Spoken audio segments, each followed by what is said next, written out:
What's up, legends? It's your boy Chronos back with part 2 of What If Deku Had Energy Absorption Quirk.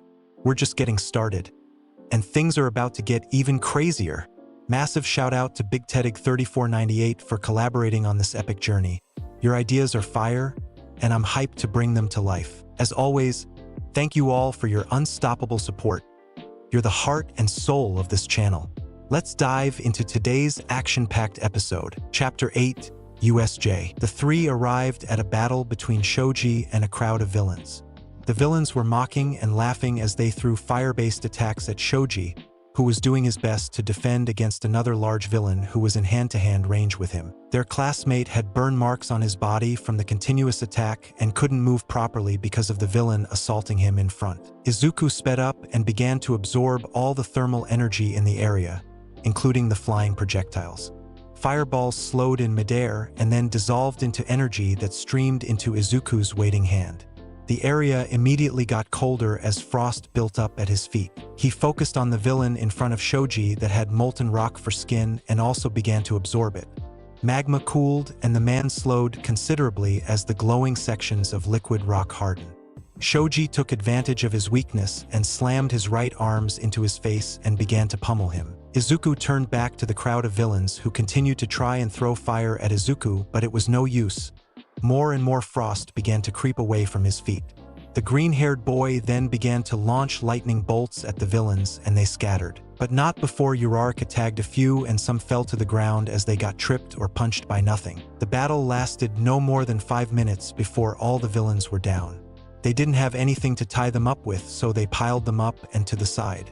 "You all right, Shoji?" Izuku asked their burnt classmate. Better now was beginning to look grim. "Thank you all for your help." Shoji nodded to them. "We should get out of this section of the USJ and see how everyone else is doing," Izuku said to everyone. They all agreed and they made their way to the exit. Izuku looked around at the thermal energy in the air and from the open flames in the building. It would be a waste to leave it all behind. He took off his jacket and put it on Hagikure's shoulders. "What are you doing?" she asked him. "It's gonna get a bit chilly. Give me a minute." Izuku split off the group and walked into the street away from the group who were watching him. "Midoriya, what are you doing?" Shoji shouted over the roaring flames. Izuku ignored him and looked at the bountiful harvest before him. He exhaled and then grabbed all the thermal energy in front of him and inhaled slowly but deeply. Flames near him flickered and drew into his body. He pulled and pulled more and more. A sea of thermal energy pulled from the air and was sucked onto him. He didn't care about the building and turned them into ash and glass.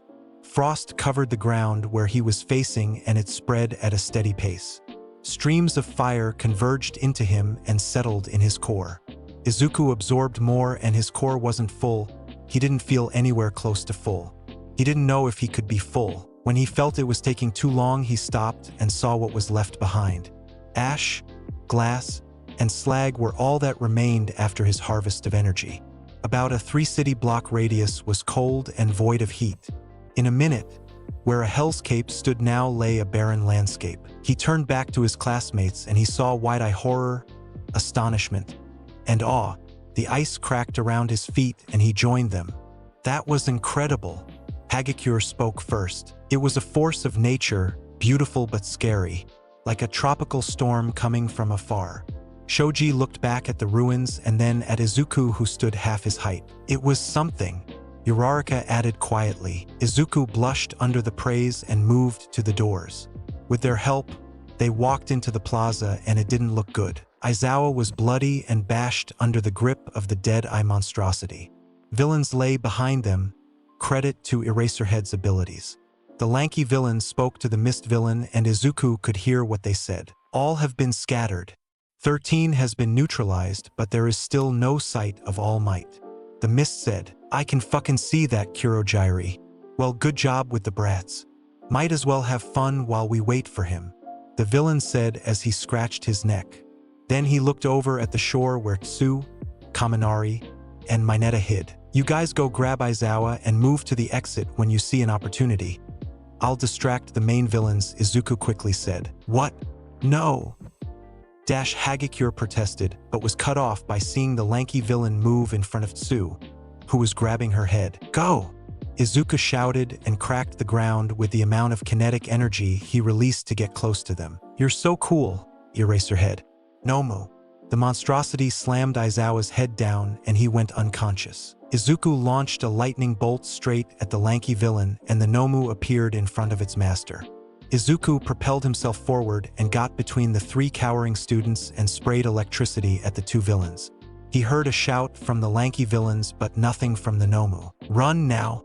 Izuku shouted at the 3 in the water and cut off his stream of electricity. He was low and only had enough for 1 lightning bolt. He charged forward and dumped a fair amount of kinetic into his strike. He connected with the Nomu and it didn't move. He launched another strike and the same result occurred. Absorption. Izuku backed away. That's not all, my pet is bioengineering to kill All Might. Nomu, the hand villain shouted. And it moved and raised its fist. Izuku's eyes widened at the speed and raised his hand to absorb the strike. It fell faster than he could see and it stopped at his hand. An unbelievable amount of kinetic energy poured into him, more than he had before. It didn't show any reaction, but the others did. What? Nomu, kill him! The hand villain shouted at it. Izuku braced and punch after punch was absorbed by Izuku. He looked past the Nomu to see Shoji carrying Aizawa with the others on his heels. With that done, he moved to plan a counter. His kinetic store was ludicrously high and moved to strike its leg. He poured half of the accumulated into the punch. The strike connected and the leg from the knee down exploded into gore. The Nomu collapsed in a shriek and Izuku backed away. The leg shouldn't have exploded, so it isn't absorbing hits but negating them to a limit. Who the hell are you? The hand villain yelled in shock. Kurogiri moved to his side and said, Tamura Shigaraki, we should leave. We don't know when reinforcement will arrive. No one got out and not until this one is dead.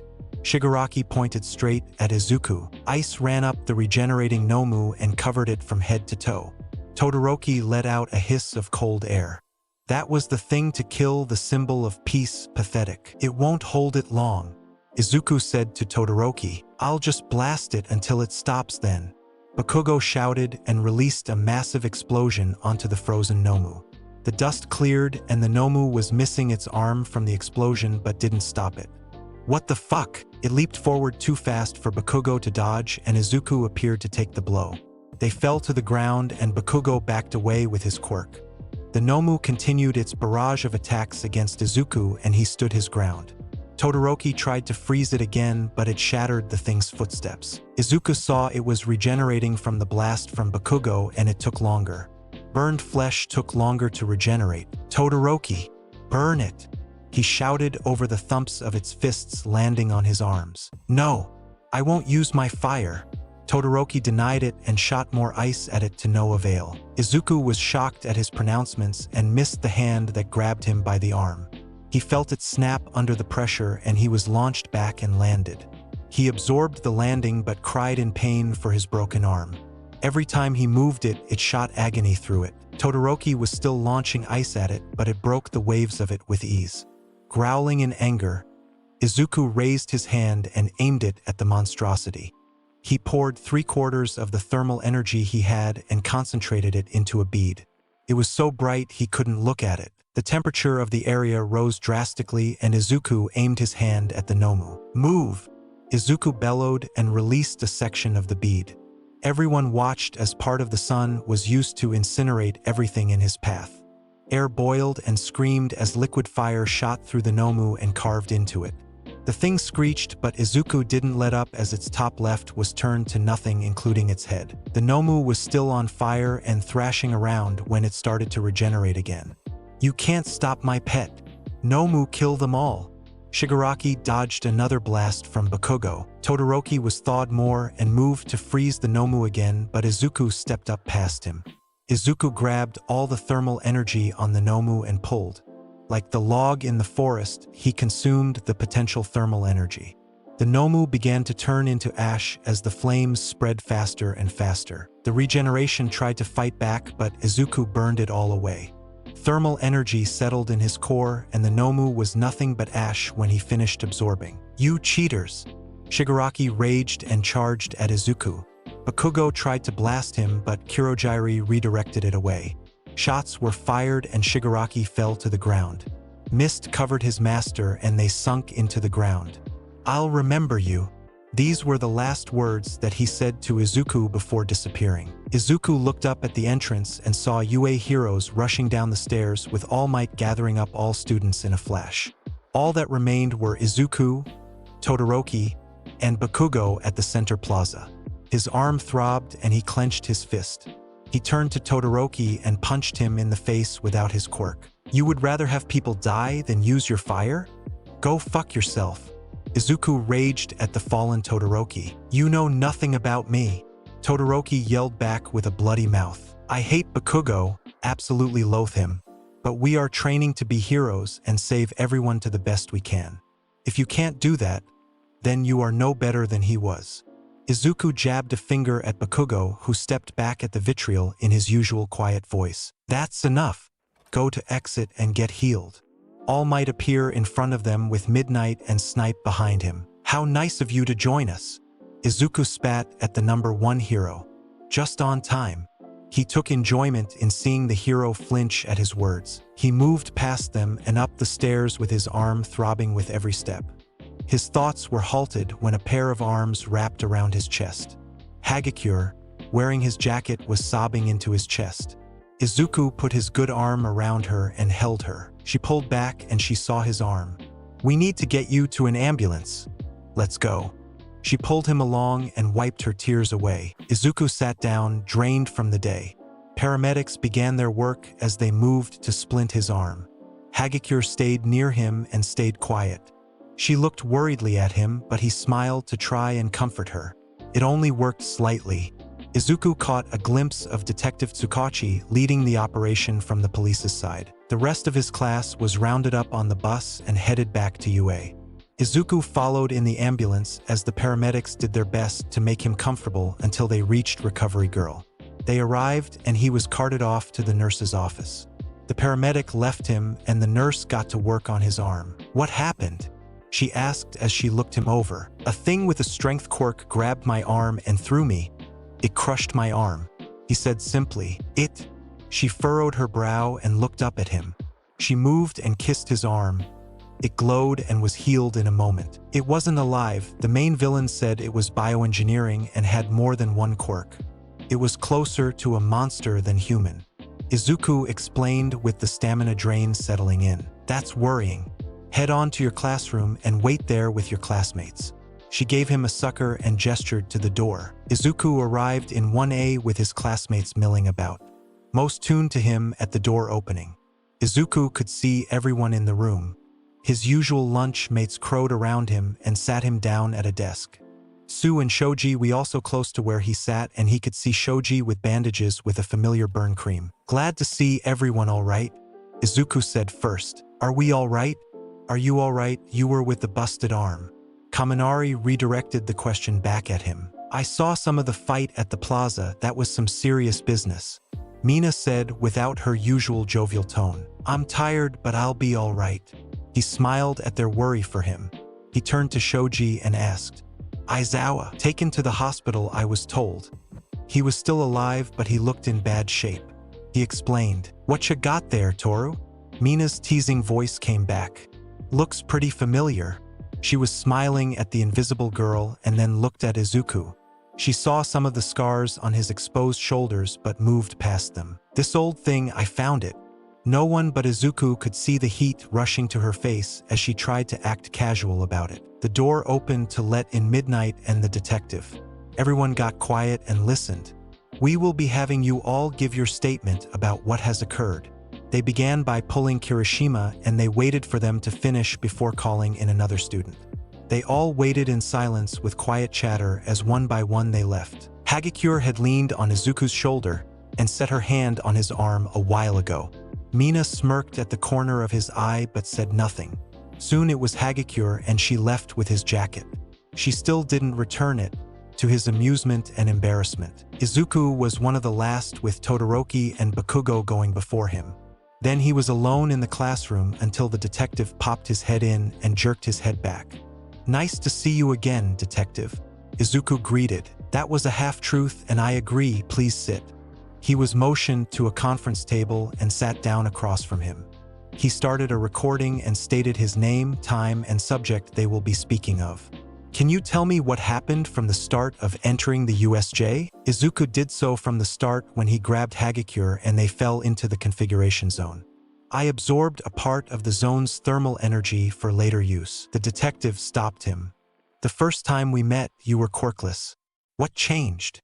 Izuku could see his interest in the subject. I am a late bloomer.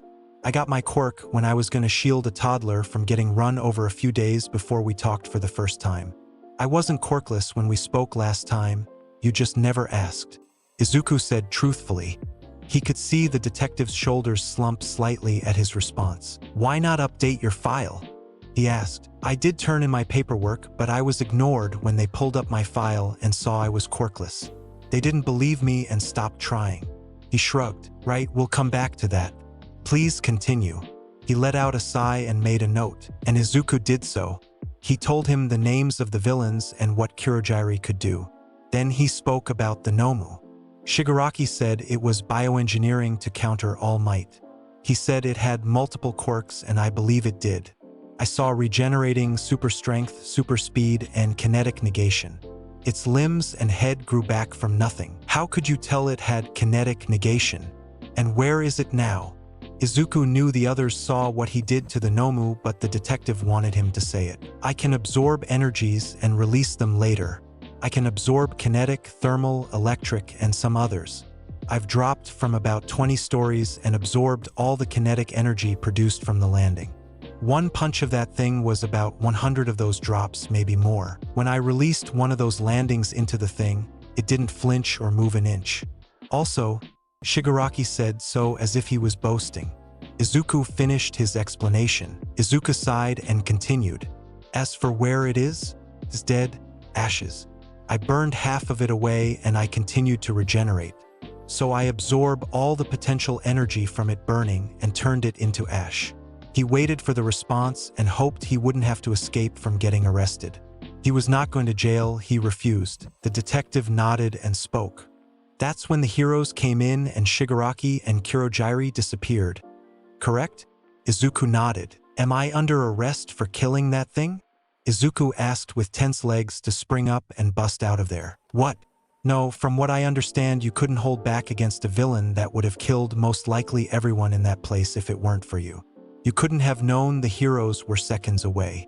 You are not in trouble with the law. He smiled gently at Izuku and stopped the recording. Not with the law, but UA? He asked. He paused and spoke. You killed someone or thing, they might want to do a psych evaluation or at the very least speak to you. You don't have to worry about getting kicked out. That makes sense. Izuku nodded and relaxed. Do you have any questions? Before you ask, Aizawa and 13 are both to recover and return to work. He said before Izuku could. Just one. Why is Bakugo Katsuki in UA and not a hole in the ground? Izuku's voice came out cold. You said so yourself that it was pretty clear with all the evidence against him, but yet he is in UA and my class. Why? Izuku leaned forward and looked into his eyes with intensity. The detective paused and looked away. Very strong lawyers got his file red-taped and were able to get him into UA with specific conditions. I can't say who, but they were powerful enough to hold the charges against him. I'm sorry. There was nothing I could have done, he said sincerely to the angry boy. Izuku let out a sigh of defeat. If you have a powerful enough quirk, you can get away with anything. Izuku spat angrily. Your mother hasn't picked up. Would you like a ride home? The detective asked. Izuku nodded his head and stood up. What of my quirk registration? He asked. I'll pass it along to the staff and they will help you from there. He explained and opened the door for them to leave. Izuku grabbed his bag and left with his hero suit on. He'll turn it in when he returned to school. He checked his phone and his 4 contacts all messaged him in the group chat that they made it home and they could talk later. Izuku responded with a thumbs up and put his phone away. He walked into the empty apartment and set his bag down in his room. He stripped and took a shower. Gathering his suit, he put it in his school bag and grabbed his phone. There were messages from his friends. With a smile, He sat in the living room and chatted with the four of them until it was well past midnight. Chapter 9, Friends. Izuku woke up on the couch with his phone almost dead. He smiled at the conversation when he scrolled back up. Kaminari was telling a story of when he thought it was a good idea for him to lick an outlet and ended up frying the whole house control panel even when his parents had safety measures after safety measures. He connected his phone to the charger and cooked up breakfast for himself. After that, he changed and put on his new pair of headphones for a jog. While he did put most of his money away for a rainy day, he did get himself some luxuries. He made his usual routine and exercised his core muscles and a bit of his arms. He finished at the stream in the woods and dunked his feet into the cool water. He checked his phone and saw he got messages from the group chat. They wanted to know if he wanted to hang out and do something. He hesitated but confirmed that he was free. With that, he got up and ran back to the apartments to change and meet up with his friends. He washed up and took some money from his stash and headed out. He put on one of his light jackets and some jeans. Before, his wardrobe was filled with All Might merch, but he cleared most of it and got some regular clothes. Sir Night Eye paid well for his merch. Izuku made his way to the train station and headed to the one near UA. There, he waited for 5 minutes until Siro patted his shoulder and sat at the bench he was at.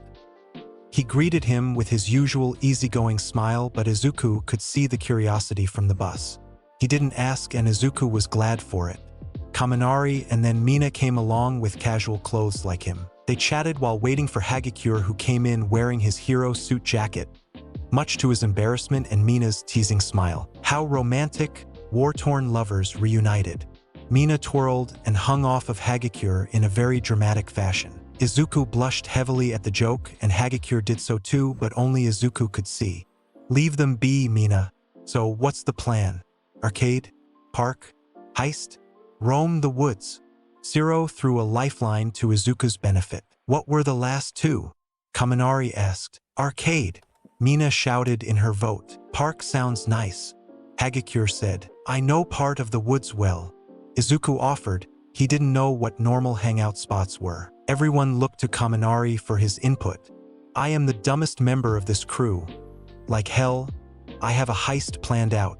He put his hands up in surrender. Everyone but Izuku laughed and then joined in when he saw its good nature.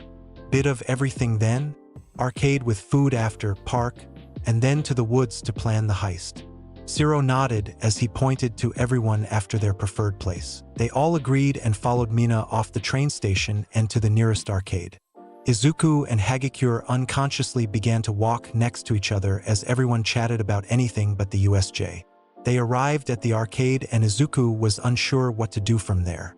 Mina split off to a dancing game, and Siro and Kaminari headed to a coupe game. I've never been in an arcade. Izuku admitted to Hagakure standing beside him. I've been a handful of times. Come on, I'll show you. She pulled his arm, which she has been holding for a while, and Izuku never noticed. They all played games that they liked as they wasted the day away with fun. No one at the time thought of the day before. Their competitiveness came out when Izuku began to win fighting games. Even though he never played any video games, he was a genius at it. How are you so good? Mina shouted in frustration as she mashed buttons. I am mashing the same buttons as you are. I don't know what any of these do. Izuku yelled back, but also didn't want to lose. You lose. Mina read on her screen and threw her hands up in defeat. I'm done and I'm hungry. Izuku worried that she would be angry at him for winning and he would split off from them, but Hagakure's hand on his arm drew his attention. She smiled at him and nodded at the downtrodden Mina, with Siro and Kaminari teasing her. It was all good-natured and Izuku felt his shoulders relax. He smiled down at her and patted her hand in thanks. I want something greasy, like artery clogging good. Mina broke out of her depression. Everyone else cheered their agreement and they marched out of the arcade and down the street to find a heart attack in a box. I want McDonald's, they have good shakes there. Kaminari said, and everyone looked at him. Why are you saying it like that? Siro smiled. Like what? McDonald's? What's wrong with how I say it? He looked for support but found none. It's McDonald's, you fried battery, not McDonald's. Mina laughed. Nah, I'm right.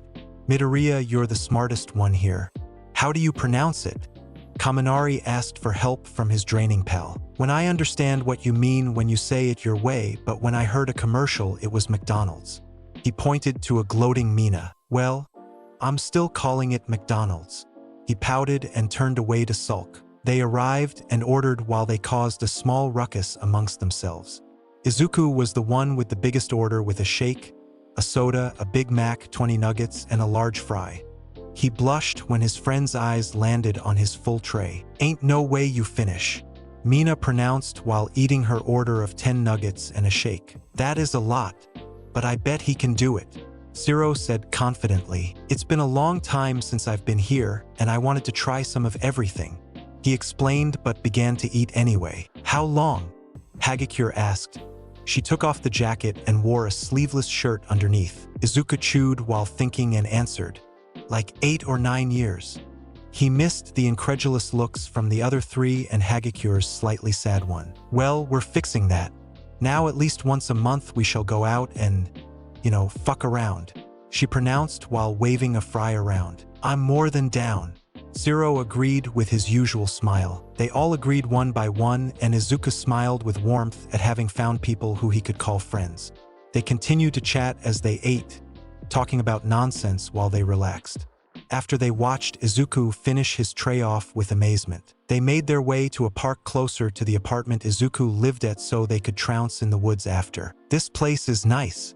So much open space for activities, Mina said while looking around. Kaminari groaned and sat in the shade. Let us go into a food coma. I don't know how Midoriya can still stand when he ate as much as everyone combined. Izuku blushed again. You just can't handle it, plus Hagakure took my fries. He threw her under the bus. I knew something was missing from your tray. It was the fries. Zero nodded. I was still hungry and he offered so free food. Hagakure defended herself. No argument there. Free food is free food. Mina pointed at her in agreement. They sat for a little while with the sun warming them in the springtime air. Mina, Kaminari, and Zero chatted about some TV show Izuku never heard of while Hagakure joined in every once in a while. Izuku was content with listening and letting the food settle. They tried to rope him in their conversation, but he had no clue what they were talking about.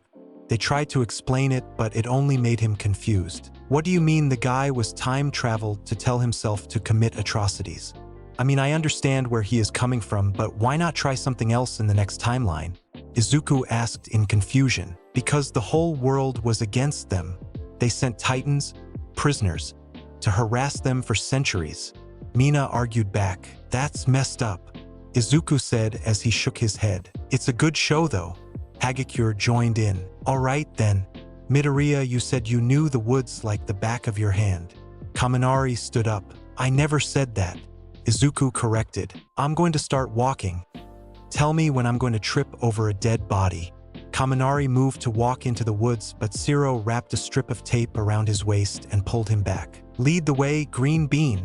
Mina pushed him and Izuku began to walk to the clearing he used for training. 10 minutes later, Kaminari spoke up. Hey, Midoriya, you aren't going to lead us to our deaths, will you? He asked nervously. Why would I do that? Izuku looked back from his lead. This is how all horror movies start. Hey, follow me into the woods. I'll be fun. They say before they do some dark ritual that summons Dash. You were the one who wanted to go. Kaminari's story was cut off by Zero yelling. Kami, are you scared? Mina's smile couldn't be bigger as she saw some trepidation in his eyes. Of course not, wow Dash, he shrieked when a bug landed on his arm and he danced all over to rid himself of the feeling. Everyone laughed uproariously when they saw the display. Izuku tried to contain himself but ended up looking away and laughing quietly. The other three held nothing back and laughed right in Kaminari's face. I don't want to be here anymore, he cried. They calmed down and soon Izuku led them to the clearing filled with ash in one corner and trees cracked open. They walked around as they inspect the area. Izuku tried to keep one area clean of ashes and other debris, but it was the woods. What happened here? You trained here? Zero asked as he inspected a tree that was cracked open from the water freezing inside it instantly. Yeah, it's a quiet place and no one comes looking. Izuku nodded and sat down at his writing stone. A flat enough stone that served as a desk for his notebook. What's with all the ash here? Hagakure pointed at the piles of ash where trees stood. I perhaps burned a few trees for fuel for my quirk. Izuku sheepishly said. Everyone looked at him. You were burning the forest for your quirk? Mina asked the question on everyone's mind. It's controlled. Plus, how else was I supposed to practice? He defended himself. What about the other energies? Like electricity? Kaminari asked. I absorbed the static in the air and practiced when I could. As for kinetic, he looked up at a tall tree. What? Did you bash yourself into a tree? Zero joked. You did not. Hagakure shouted in anger. He did not what? Kaminari asked. You jumped off the treetop, didn't you? She pointed an accusatory finger at him. It was safe. I tested it in small increments. Izuku held his hands out in peace. That's a huge fall. Zero shaded his eyes and looked up. I would have not let go. It's not that bad once you get used to it. He rubbed his head when Hagakure turned away from him angrily. She wandered around until she sat next to him. Please be careful, she said quietly to him. I do my best, but it's hard when you're behind everyone by 10 years. Izuku felt bad for worrying her. She nodded in understanding. They are nice, right? I was worried about the same things you were, but I'm glad I was wrong. She looked at Zero, who was shooting tape between two trees and making a hammock for himself. Yeah, I'm happy for the first time in a long time. He nodded with a smile. Hagakure placed her hand on his arm again and she squeezed it in support. It felt nice. What are you two whispering about? Mina plopped down across from them with a small stone she was rubbing with small bits of steam rising off it. Nothing, what are you doing? Hagakure said and gestured to the stone. It's a habit and a form of control. I try my best to smooth the stone into a ball with my acid. It's relaxing. She held out the stone to show it corroded into a lumpy surface but smoothing out. That's pretty cool. Izuku leaned forward and examined the stone. Hey, Midoriya, this place is pretty cool. You've been training your quirk here for long. Kaminari also sat next to them and Zero joined in after his hammock broke the branch it was attached to. Izuku hesitated and looked to Hagakure. She smiled and nodded at his unasked question. He looked back at the other three and he saw no ill intent in any of them. They watched him patiently as they felt the atmosphere get serious. No, I've only been training my quirk here for a year. Izuku felt Hagakure's grip tighten and Izuku continued. Because I'm a late bloomer, I only got my quirk last year. I was believed quirkless before that. He didn't look at them as he spoke. For my whole life, I was treated badly because I didn't have a quirk like everyone else. Kids bullied me and used their quirks on me and teachers looked the other way. My grades were sabotaged and no one cared for me because I was lesser. That's what I meant when I got enough evidence to close the school down. Izuku peeked up at their reactions and they looked sad and angry. He felt a shot of fear course through him as Mina got up and then embraced him. He was shocked for a moment as she sniffled and held him tight. Kaminari got up and joined in the hug with Mina. Zero took his other hand and held it in support. Izuku's face felt wet and he realized he was crying with his friends. Hagakure joined in the hug not long after. Quiet sobs filled the clearing as a group of friends supporting one of their own. Do you want to go to the school and burn it down? We'll cover for you. Mina asked jokingly. We'll make up an alibi. Kaminari nodded and whipped tears from his face with a smile. Izuku laughed at their readiness to help him cover for a felony. Thanks you guys, but it's not worth it. I'd rather move past it. Bakugo is one of them, isn't he? That's how you know him. Zero asked Izuku. He nodded in confirmation and they cursed the name of the blonde. Is he the one who gave you those scars? Why the hell is he in UA? Kaminari angrily yelled. There are more scars? Mina cried some more and hugged him again. The detective from yesterday was the same one who led the raid on the school. I asked him and he said Bakugo's file was red-taped.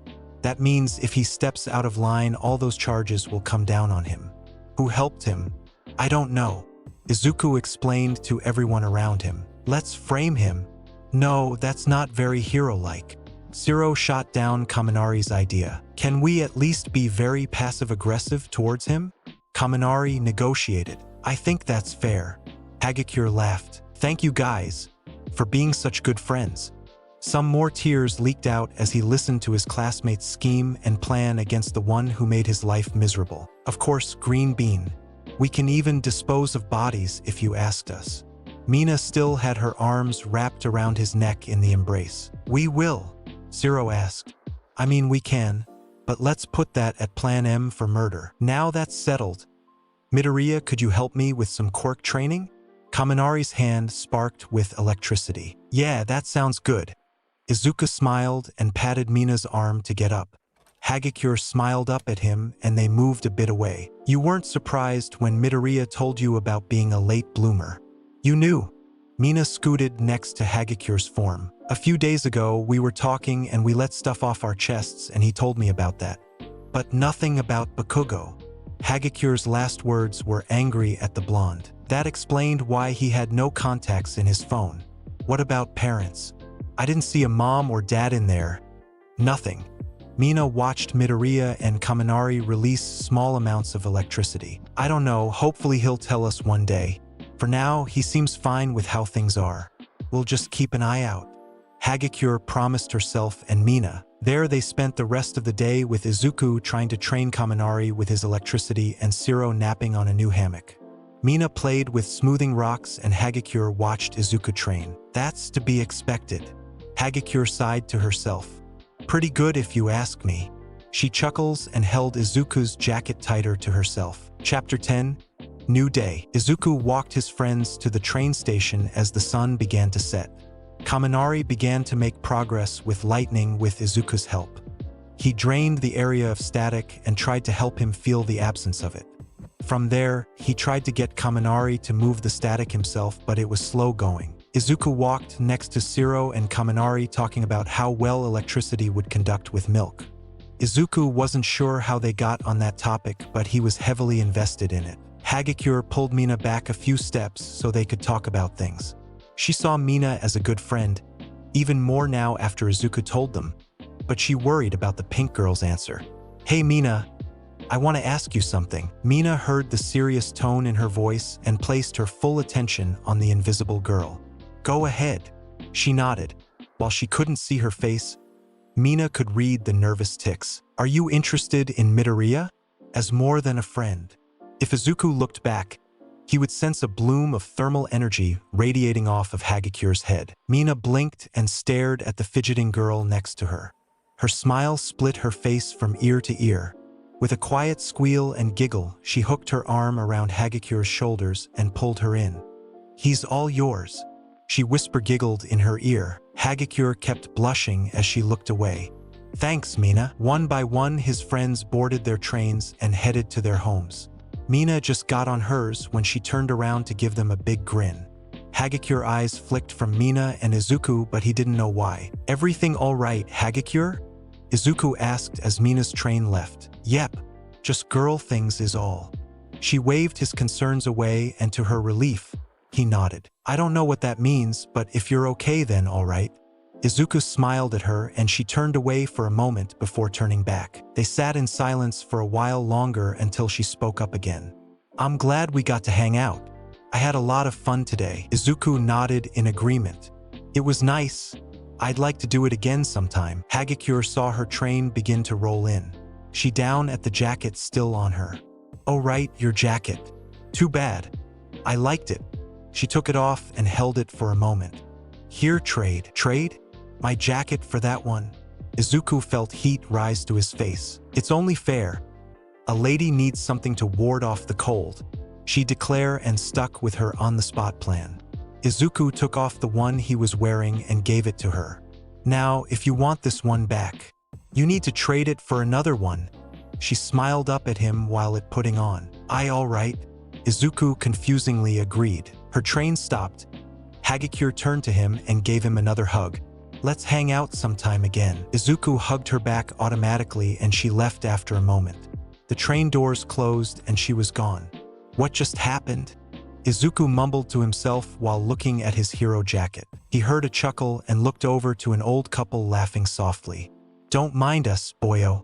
Just keep doing what you're doing, the old man said, and the woman smiled at him. Izuku dumbly nodded and made his way to the apartment. He slipped the jacket on and got a whiff of perfume. He felt the heat rise in his cheeks again, and he doubled his pace. The rest of the weekend came and went with him chatting in the group chat. He kept his routine up and practiced his quirk and absorbed more energy where he could. He wanted to find a source of electrical energy, but it was hard to do so without having to drain the country's grid. Lightning storms were rare and even more so in his location. He resorted to pulling electric energy out of the air and having his quirk branch in search of more as it did with thermal. It went well, his electric energy steadily increased as time passed. But he reached his limit on how much his quirk could branch out. While more static seeped into the absorbed area, it was slow. Granted, the amount he absorbed was enough for one lightning strike, but something was better than nothing. Classes came calling and Izuku returned to UA. He avoided the news usually, but he caught glimpses of reporters talking about USJ. He noticed some people on the train even glanced toward him. He did his best to ignore everything. The train stopped and he made his way under the gates of UA. He opened the door to his class and was greeted by his friends calling him over. Midoriya, good, please sit. We need to agree on a name for our crew. Do you have any ideas? Because we don't have any.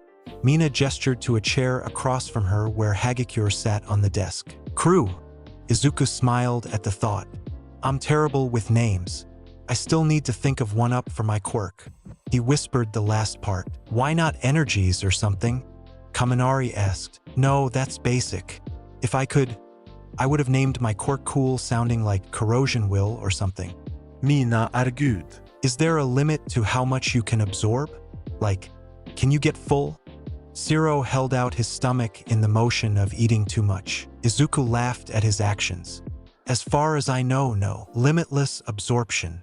Hagakure stated. The other three nodded enthusiastically. That's the one. I like that. Kaminari pointed at Hagakure. Can I use it? You don't mind me stealing the name? Izuku asked tentatively. She gave a beaming smile only Izuku could see. Of course. The door of the classroom opened and a severely bandaged Aizawa walked through the door. Everyone was shocked to see him up and about. To your seats. Everyone scrambled to obey but still shouted questions about his ability to stand, let alone teach in his condition. I'm fine, what you all need to worry about is the sports festival. No, they didn't cancel or move it back. UA wants to show we won't buckle under one attack. Security has been upped drastically this year in preparation for it. He stopped and scanned over the class and locked on to Izuku. Midoriya, head to the principal's office. There were matters to be discussed we didn't get to last week. With that, he headed out the door and waited for Izuku to catch up. Izuku, for his part, clenched his teeth and left the classroom after his teacher. They didn't speak a word as they walked to the office. The door opened automatically and Aizawa strolled into it without pausing. Midoriya, please sit. Tea? Nizu poured a cup for himself as he sat on the sofa. No, thank you.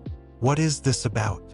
Izuku asked and took the proffered sofa across from Nizu. Straight to the point. Very well, a few things. First, I wish to speak to you about your quirk. Detective Tsukachi told me you got it about a year ago. Why haven't you mentioned this to the faculty? Nizu took a sip of his tea and stared at Izuku. Izuku, for his part, didn't look away and stared back. I imagine you know what quirkless people are treated like. My whole life I've had a very hard time trusting people. I didn't find any reason to trust UA. You were admitted to UA with no information about your quirk. I still don't know exactly what you can do. It's necessary information for us to have. We could have helped train you or have quirk counseling. Aizawa spoke up from his position. I've been on my own for a long time. I didn't see this any different.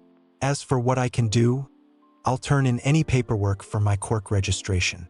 I tried before UA, but they kicked me out when they read quirkless on my file. Izuku said coldly at the memory. If you are comfortable, we can fill out the form now so we can ask any questions we may have. Is that all right? Nizu pulled out a paper and pen. Izuku stared at Nizu for a moment and then nodded. Wonderful. Please explain in full of your capabilities. Nizu smiled and prepared himself to write. I can absorb energies, store them, and release them at a later time throughout my body. I can also sense energies I've come in contact with. Izuku watched the pen scribble. How marvelous! What energies have you absorbed? And what is your capacity to store them and release them? Nizu continued. Kinetic, electric, thermal, light, and sound. I haven't been able to test any other energies. He glanced at Aizawa and he was paying rapt attention. As for releasing energy, I can expel all in a moment. I don't have a storage limit. I haven't found one. Nizu's pen slowed for a moment and then picked up the steady pace again. Aizawa's reaction was more noticeable as his eyes snapped to him. How sure do you know you haven't found your limit? Aizawa asked. Because I haven't used much of the kinetic energy from the USJ I've absorbed. It's more than I ever had combined. Granted it not long, but I feel like I could send all might to the stratosphere if I dumped it into a punch.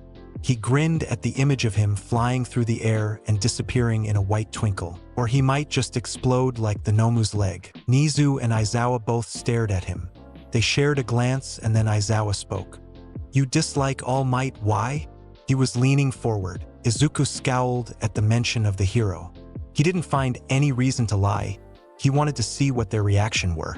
From there, he could get a better read on them. So, Izuku told them about his first meeting with All Might and how he found out about his wound and time limit. At the time, I was still quirkless and I asked him, what advice do you have to someone like me to be a hero? And when he asked what quirk I had, I told him. He told me to forget it and be realistic. And he left me on the roof, alone. An hour after Katsuki Bakugo told me to take a swan dive off a roof. He stared at Nizu while he finished his story. He wanted to see if he had any reaction. He didn't show anything. I see. He took his teacup and sipped at it. Why is Katsuki Bakugo allowed to walk free and even attend UA? Izuku's question almost sounded like a demand, but he knew the proper way of things. I am not at liberty to say. Nizu said. Who red-taped his file? Izuku pushed. I am not at liberty to say. Nizu repeated. Izuku glared at Nizu and wanted to yell and scream, but he knew it wouldn't accomplish anything. So it's true. If you have a strong enough quirk, you can get away with anything. Nizu didn't comment. Is there anything else, or can I leave? He gritted out. Yes. You are required to see Hound Dog for a psychological evaluation before you are allowed to participate in any more training. Nizu said and moved the registration form for his quirk forward. Izuku read it over to confirm what he had said and signed it with Hagekyure's name for his quirk. Nizu took the form back and held out a slip for him to meet with Hound Dog. Good thing we have psych evals, so any sociopaths aren't allowed to join the hero course. Izuku shot one last time before walking out of the principal's office. The door softly clicked closed and Nizu rubbed his snout. Please keep Bakugo and him far away from each other. I was already aware it was bad, but this is far worse than I expected. We can't transfer him or Bakugo to 1B? Aizawa asked tiredly. Moving Midoriya just as he gained some friends he could trust would be incredibly detrimental to his mental health and possibly make it so he never trusts any of us. As for Bakugo, you are one of the conditions we set up to accept the deal. If he steps one hair out of line, you are set to arrest him and we get to rip open the red tape. Nizu explained to his trusted employee. You know they will end up fighting in the festival. Aizawa stated with a growing headache. Nizu didn't respond and Aizawa cursed. Well, fuck. Nizu hummed in agreement. Izuku stopped at the bathroom and dunked his head in cold water. He was seething with anger at the meeting a few minutes ago. He wanted to do something, he needed to vent, otherwise he might explode. He made his way into the empty field where Wana did their quirk apprehension test and drew all the electricity he had stored up. Combined with what Kaminari gave him that morning, he aimed and shot a lightning bolt that would have made Zeus proud. It arced through the air and disappeared into the clouds. With a sigh, he sat on the ground drained. What a waste. Izuku mumbled. He wanted to burn something, but he knew it probably wouldn't be a good idea. He is starting to think that he is becoming slightly pyro. He had burned several trees and he enjoyed the feeling of the thermal energy rush into him. Ah, Midoriya? Is everything okay? Hagekyure's voice sounded behind him. Hagekyure? What are you doing here? Izuku turned to look at her worried expression. You didn't return and everyone saw the lightning bolt go up? I asked to go to the bathroom. What happened? She sat next to him in the grass. Nothing I didn't already know. Someone is covering for Bakugo and the principal was less than helpful. I have to see the school psychologist to make sure I'm not unhinged after killing that thing. Izuku explained to the attentive girl. That sucks. Do you want a hug? Hagakure offered, and Izuku took the offer without hesitation. They stayed like that for a while and then they separated. Thanks, Hagakure. I really needed that. Izuku wiped a tear from his eye. The invisible girl fidgeted for a moment and then said, You can call me Toru if you want. Hagakure is a bit of a mouthful. Her ears were hot, but she pushed on. Are you sure? I don't want to make you uncomfortable. Izuku has never called anyone by their given name. She nodded with determination. Only if I can call you Izuku. It's only fair. She smiled up at him. Izuku blushed under her intense look directed at him. All right, Toru. He shakily smiled at her. For her part, she beamed and got up. Let's get back to class, Izuku, and held out a hand for him to take. He smiled up at her and took her hand. Izuku left the field with a much lighter heart than he arrived, thanks to Toru. On their way to class, Toru hooked her arm in his. It made Izuku feel warm inside. They arrived at the sliding door and walked inside as Ectoplasm glanced over to see the invisible girl and Izuku walk in. Excuse my tardiness. Izuku bowed slightly. The hero waved him off and spoke. Nizu told me already, please sit. And he continued to teach math. The rest of the day passed and his crew of friends grouped up at their table in the corner for lunch. Izuku sat down with a sigh of relief. You sound like my dad when you sat down. Kaminari laughed. What did you talk about in the principal's office? Are you in trouble? Mina asked with furrowed brows. Aizawa and Nizu wanted to know what my quirk was and why I never brought it up to them that I was a late bloomer. Izuku explained while spooning up his food. As for if I'm in trouble, not really. He scowled at the memory of the meeting. What do you mean? Shiro asked with his full attention on his friend. They ordered me to get a psychological evaluation to make sure I'm fit to train with you guys. Izuku growled in frustration. Mina reeled back in outrage. That's total bullshit. If anyone deserves a psych eval, it should be that shit stain over there. She gestured to Bakugo far away in the cafeteria. Izuku threw his hands up in the air. That's what I said. I mean, I get it, but I doubt Bakugo passed anything of the sort. Yet he is still here. Kaminari finished for him. Yet he's still here. Izuku scrunched up his nose in distaste. Toru squeezed his arm in support. He looked over at her and she smiled gently. Let's forget about that. Are you guys excited about the sports festival? She changed the topic for his benefit. Oh, hells yes I am. I've seen past years and they look fun. Mina was the first to respond, followed by the others agreeing wholeheartedly. I'm gonna need to train my quirk even more. Izuku was already beginning to make plans. Mind if join you? You're great for teaching. Kaminari asked hopefully. We can all train together. With Midori, he will lead us to victory. Mina pointed at Izuku. I do have some ideas for your quirks for you all. If you want, that is. Izuku said tentatively. He worried his notebooks will creep them out. You are the brains of this gang. Anything you propose will doubtlessly be helpful. Shiro smiled at him. By the way, we're a gang now, like Yakuza style. He added smiling. The others agreed with Shiro's words and Izuku was grateful for having such good friends. They finished their lunch and planned times to train together. They agreed that Izuku's place in the woods would work great. Great! Now, do any of you have any ideas for me to get more electric energy without draining the country's grid? Because I've got nothing. Izuku asked them. We make a nuclear dash. I'll stop you right there. Both because we know nothing of nuclear science and it's nuclear. Shiro cut off Mina's idea at the roots. How did you get enough for that lightning bolt for the zero-pointer? Kaminari asked, pointing at Izuku. Izuku looked away and mumbled something too quiet for them to hear. Toru's eyes narrowed at his reaction to the question. What was that, Izuku? Toru leaned into him, trying to make him look at her. Izuku. Who? Mina smirked at the invisible girl and the boys next to her followed suit. She waved her chopsticks at their teasing smiles. Toru poked at Izuku until he turned back and confessed. I stood under a lightning storm. His gang was all quiet and then Mina and Kaminari got out of their seats and slammed their hands on the table, causing their utensils to go flying, and then shouted in unison. You stood under a lightning storm? Shiro was laughing uproariously and Toru looked at her crush in anger and horror for putting himself in such a dangerous situation. Some of the surrounding students looked over at their table in interest and some in annoyance. Nearby, Jairu and Shoji hear the statement and subtly began to eavesdrop on their almost friend. Keep it down. Izuku's face reddened at all the attention. 3 days before the exam, there was a really big storm and I couldn't let the opportunity slip by. So, I was struck by lightning, a lot. He finished sheepishly towards the end. Jairu choked on her food when he finished and Shoji's eyes widened in incredulity.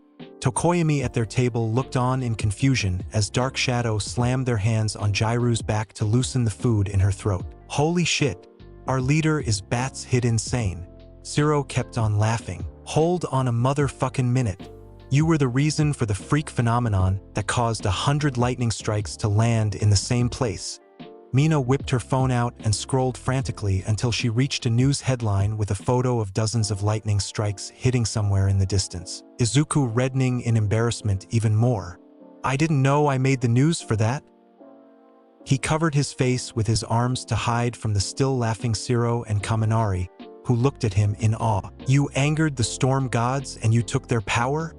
Shiro's face was red and tears lined his face in laughter. Izuku, please don't do that again. Or if you do, please tell someone in advance. Toru asked gently as she tried to pull his arms away from hiding his face. While she was horrified that he would do such a thing, she understood that he was behind everyone by 10 years with his quirk. After everyone calmed down and the lunch period ended, the gang continued with their classes until the end of the day came. Izuku split off from the other 4 and headed deeper into UA. He arrived at the door with the name Hound Dog written on it and knocked. Might as well it over with. Chapter 11 Training. Come in. A growl from the other side came when Izuku knocked on the door. The room held a reclining sofa with a swivel chair across from it and a coffee table in between. A window cast light on multiple fidget toys laying on the coffee table with a plant beneath the window. There was an office desk against the far wall with Hound Dog seated behind it. It was exactly as he thought a therapy room would look like. Nizu sent me for a psychological evaluation. Izuku met eyes with the intimidating-looking hero. Izuku read about all of the UA faculty's hero profiles and had an in-depth analysis of their quirks and personalities. While the hero appeared angry and aggressive, Hound Dog was usually a very soft-spoken person in interviews. Yes, Nizu told me. Please sit, would you like something to drink? Tea, water, soda? The hero growled between sentences as he offered refreshments. No, thank you. Izuku sat on the sofa and tried to make himself comfortable. Hound Dog sat across from Izuku at the chair with a clipboard. You did not hesitate when knocking on my door. May I ask why? Izuku raised an eyebrow at the question. Why would I? Hound Dog watched him for a moment and answered. Most are wary of both the idea of therapy and of my appearance. I like quirks and yours is just like any other. And this isn't therapy. It's a psych eval to prove I'm not unstable. Izuku scanned the canine face of the hero trying to figure out what kind of dog he is. Do you wish it to be therapy? He snarled and wrote something on his clipboard. So it begins. No. Izuku knew what was wrong with him and knew how to work on his problems. Very well. I know this must be difficult to come to terms with. Hound Dog switched topics to the matter at hand. It's never easy to take the life of another, but in the hero business, there will come a time when you must decide whether or not it's necessary to take another life. I was 3 years into my career when I had to do so. A villain with a telekinetic quirk was drugged up to high heavens and was on a rampage. He did not stop after getting several severe injuries, and he was beginning to pick up civilians from the near area. I was alone and had no backup before it would have been too late for the family. After getting battered, I got close and broke his neck. He finished his story and Izuku stared confused at the hero. There's a misunderstanding.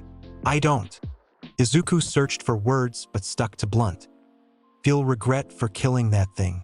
I haven't lost any sleep over it and haven't thought about it unless it's brought up. Hound Dog looked taken aback and then composed himself. Why do you feel that way? He was writing furiously. It was necessary from what Shigaraki said. It was bioengineering with multiple quirks to counter All Might. If I ever had to fight All Might with what I have, it would have to be lethal or very close to it. The speed of its regeneration was high tier. I overloaded its kinetic negation and its leg exploded. The limb regrew in seconds with the speed and strength compatible with All Might. There was no other option. I didn't want to die anytime soon, and once I was dead, it would have gone after my friends. He explained logically. Hound Dog didn't respond right away as he continued to write. Do you think you could have stopped the Nomu without killing it? Izuku thought for a minute and shook his head. Not with what I had on me. Todoroki tried to immobilize it by freezing it, but it broke free after a few seconds. Zero's tape is versatile but not strong enough. Mineta's quirk would only have concrete stuck to its body after it ripped it free. Yairuzo couldn't have made enough chains to tie it up. With not knowing when heroes would arrive if they ever did, I choose to end it.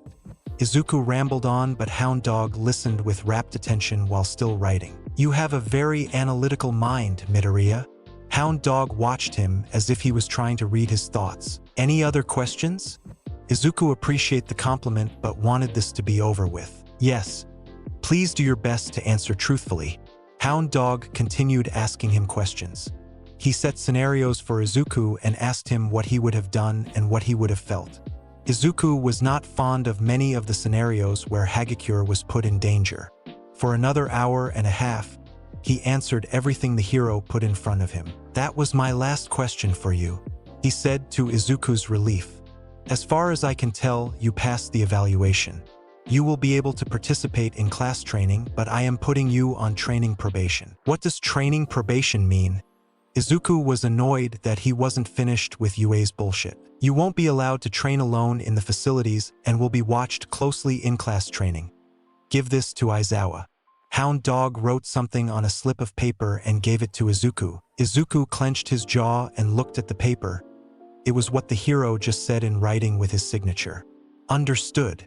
With that, he stood up and made to leave. Come back if you wish to talk anytime, the hero said just as Izuku opened the door. He paused to listen and then left without saying anything. The green-haired boy made his way to the gates and then to the apartment. He thought about what he should plan for the sports festival. He wanted to do good like in everything else. He also wanted to help his friends train their quirks.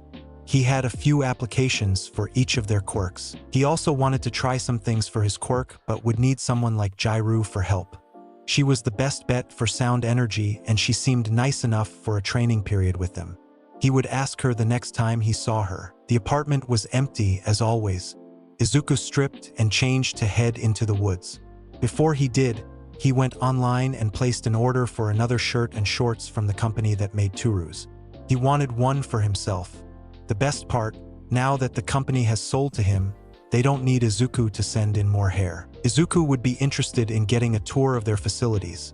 Sadly, they don't offer anything of the like. With that done, he jogged in the forest. It was starting too late, but Izuku wasn't worried. He got close and heard noise from his clearing. He furrowed his brow and slowed. In the shade of the treetops, Izuku absorbed the light around his body, and he was enveloped in a void. His practice was worth it, as from the outside he looked like a silhouette of the purest black. He absorbed less around his eyes to see and crept forward while absorbing the sound of his feet. He stood in the shadows of the trees and looked upon who was in his clearing. A shrill scream was heard when someone saw the void of light. What the fuck is that? Kaminari yelled like a girl. The rest of the gang turned to his pointing finger and saw a void. Hello! Mina greeted shakily. She backed away slowly. Izuku dropped his quirk and stepped in. What are you guys doing here? Midoriya. Not funny. Zero let out a breath. Wait, maybe a shape-shifting quirk. Prove that you're the real Midoriya. Mina didn't let her guard down and watched him warily. Everyone but Toru got suspicious of the newcomer and watched Izuku. He shrugged and turned to a tree. He set it on fire with a torrent of flames and then he absorbed it all as the tree crumbled into ash. He turned back to the gang and raised an eyebrow. Kaminari calls McDonald's. McDonald's. He pointed at the blonde. Alright, it's him. What the hell, Midori? You scared the crap out of me. Mina sat on the forest floor. I wasn't expecting anyone here and crept up when I heard the noise, sorry. Izuku apologizes to them. What was that, you absorbing light? Shiro asked as he patted Izuku on the shoulder in greeting. He felt bad when Izuku flinched at the placement of the hand. Sorry, won't happen again. It's alright, not your fault. Yeah, I managed to make a pseudo-suit of darkness. He changed the topic to the first question. It was really neat. What's it feel like? Toru skipped over to him closely. Mina gave out a quiet snort. You can try it if you like. Izuku felt heat rise to his ears at the proximity of Toru. How? Kaminari approached also. I continued to absorb light until it encompasses you all. I've done it with sound and made it into a deprivation chamber, but outside. He moved to the center of the clearing and sat. I've always wanted to try one of those.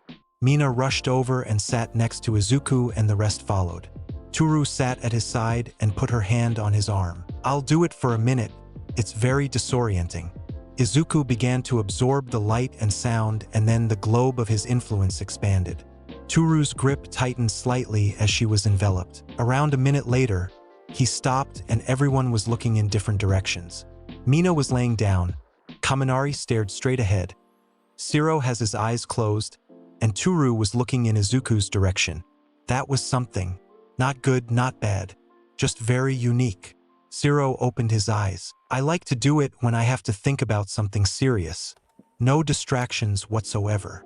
Izuku agreed with his statement. They continued to use Izuku's makeshift deprivation room. They tried to play tag in the void, but Izuku put a stop to it when Mina tripped. While the clearing was clean of debris, he didn't want to be responsible for Mina breaking something.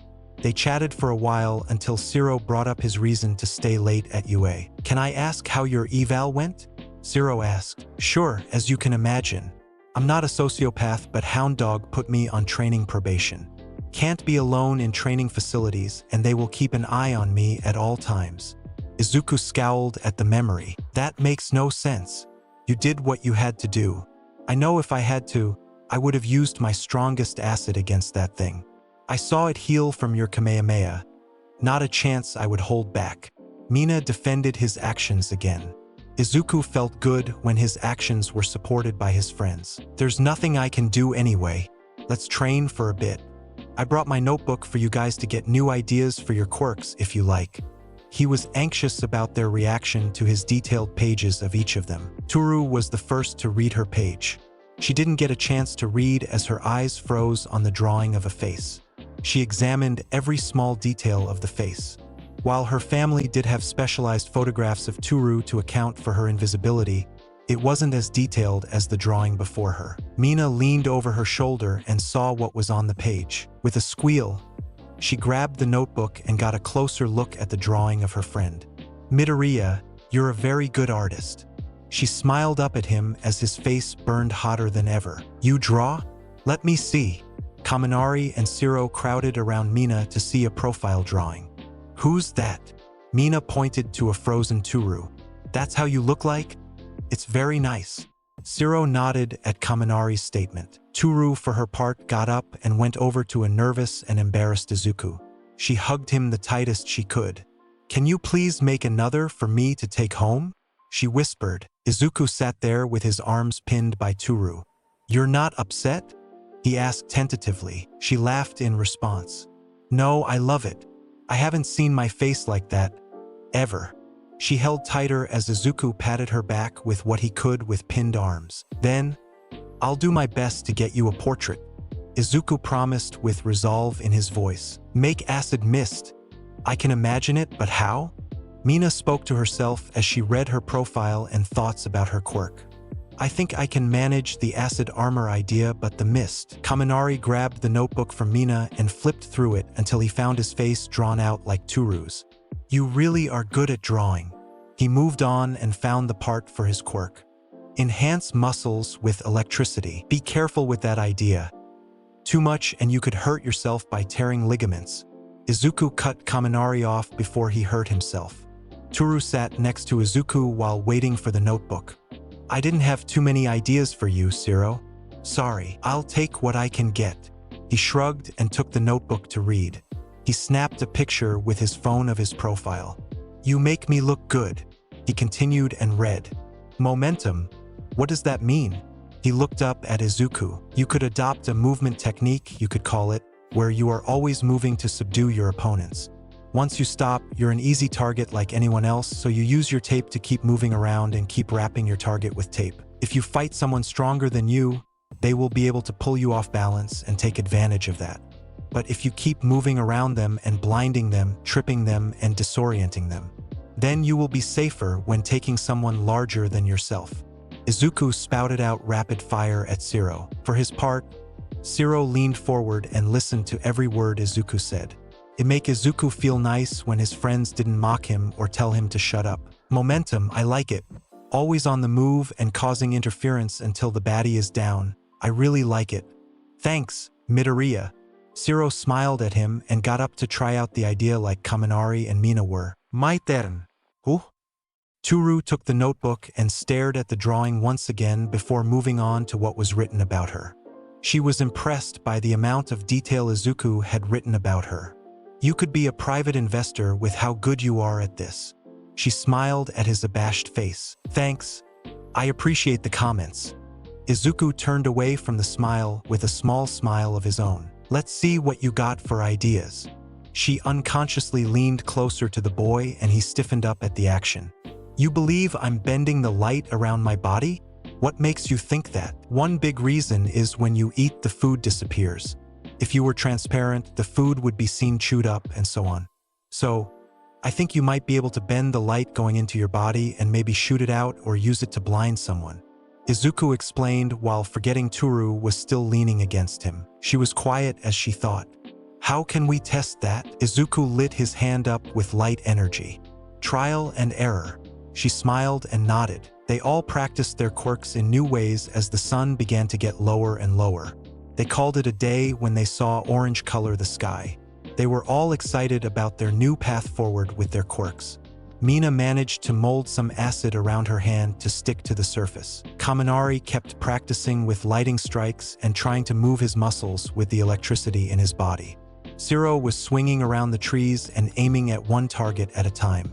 Toru could faintly reflect the light Izuku put out against her. She was immensely pleased with the result. The gang split off at the train station one by one as their rides arrived. Toru was the last like last time, and she spent the time chatting comfortably with Izuku. The train arrived and Toru got up to leave. She turned and gave Izuku a farewell hug. He was beginning to get used to her embraces and hugged her in return. That's how the week passed, with the gang getting together after school for training every once in a while. On other days, they trained separately. One day during the week, Izuku approached Jairu. Hey Jairu, can I ask you something about your quirk? Sure, Green. What's up? Jairu leaned on her desk as everyone packed up to head home. You can project sound with your quirk. How do you do that? I mean, how don't you make it not lethal? Jairu's eyebrows shot up in surprise. How lethal we talking? Like shattered glass? Izuku winced slightly. More like cracked stone. Yeah, that's pretty lethal. How do you do it? What frequency? She moved her hand up and down while holding it level. I just aim and release. I'm not sure how to do the frequency. That's why I'm asking you. Izuku hoped she agreed and he could have a way to use another energy effectively. I don't mind helping you. I need a break from my training anyway. Where do you go to train? They began to move to the exit. Izuku's gang was outside chatting and waiting, deep in the woods. Mina said in a low tone while waving her hands in their faces. Knock it off. But seriously, where are we going? She batted Mina's playfulness away. Nah, she was right. We train in the woods. It's Midoriya territory. Shiro gestured to the green head. It's a clearing I found a while ago, and I've been using it to train in private. I invited them to join. Izuku explained. Jairu nodded, and they all boarded the same train to Izuku's stop, and then they made their way into the woods. 5 minutes into the trek, Jairu spoke. You all aren't going to sacrifice me to some blood god, are you? No, we're too close to you. We'd be suspected immediately. Mina said morosely. She yelped and held her arm. Izuku zapped her with some static. Stop that. We don't sacrifice anyone for anything. I'm glad I can hear your heartbeat and can make sure you're telling the truth. Jairu laughed. How about now? Izuku absorbed sound around his chest. That's so weird. It's really trippy. Jairu moved her earlobes around Izuku's chest as she tried to feel around for sound. She moved in and out of the sphere of absent sound, and there was nothing. Very disorienting for me. That's a good tactic again, enhanced hearing. They arrived at the clearing and Izuku's friends spread out to begin their training. Jairu looked around and set her bag to the side with the others. They stretched and Izuku and Jairu moved to an empty area. "All right, show me what you can do," Jairu said to Izuku. He looked at a boulder and began to release sound at low output and then steadily cranked it up until the stone vibrated and then cracked. He looked over at Jairu and she had her hands over her ears and stared at the rock. "Give me a sec." She ran over to her bag and pulled out some heavy-duty noise-canceling headphones and put them around her neck. "Easier than covering my ears all the time." All right, so. "That would most likely kill someone. You are releasing raw sound and enough of anything can do that." She waved towards the split stone. "So how do you use your quirk and not kill people?" Izuku asked. Jairu thought for a moment and then spoke. "I learned to set my output in a certain range for combat and not do that." She pointed at the stone. "Can you tell me how your quirk works?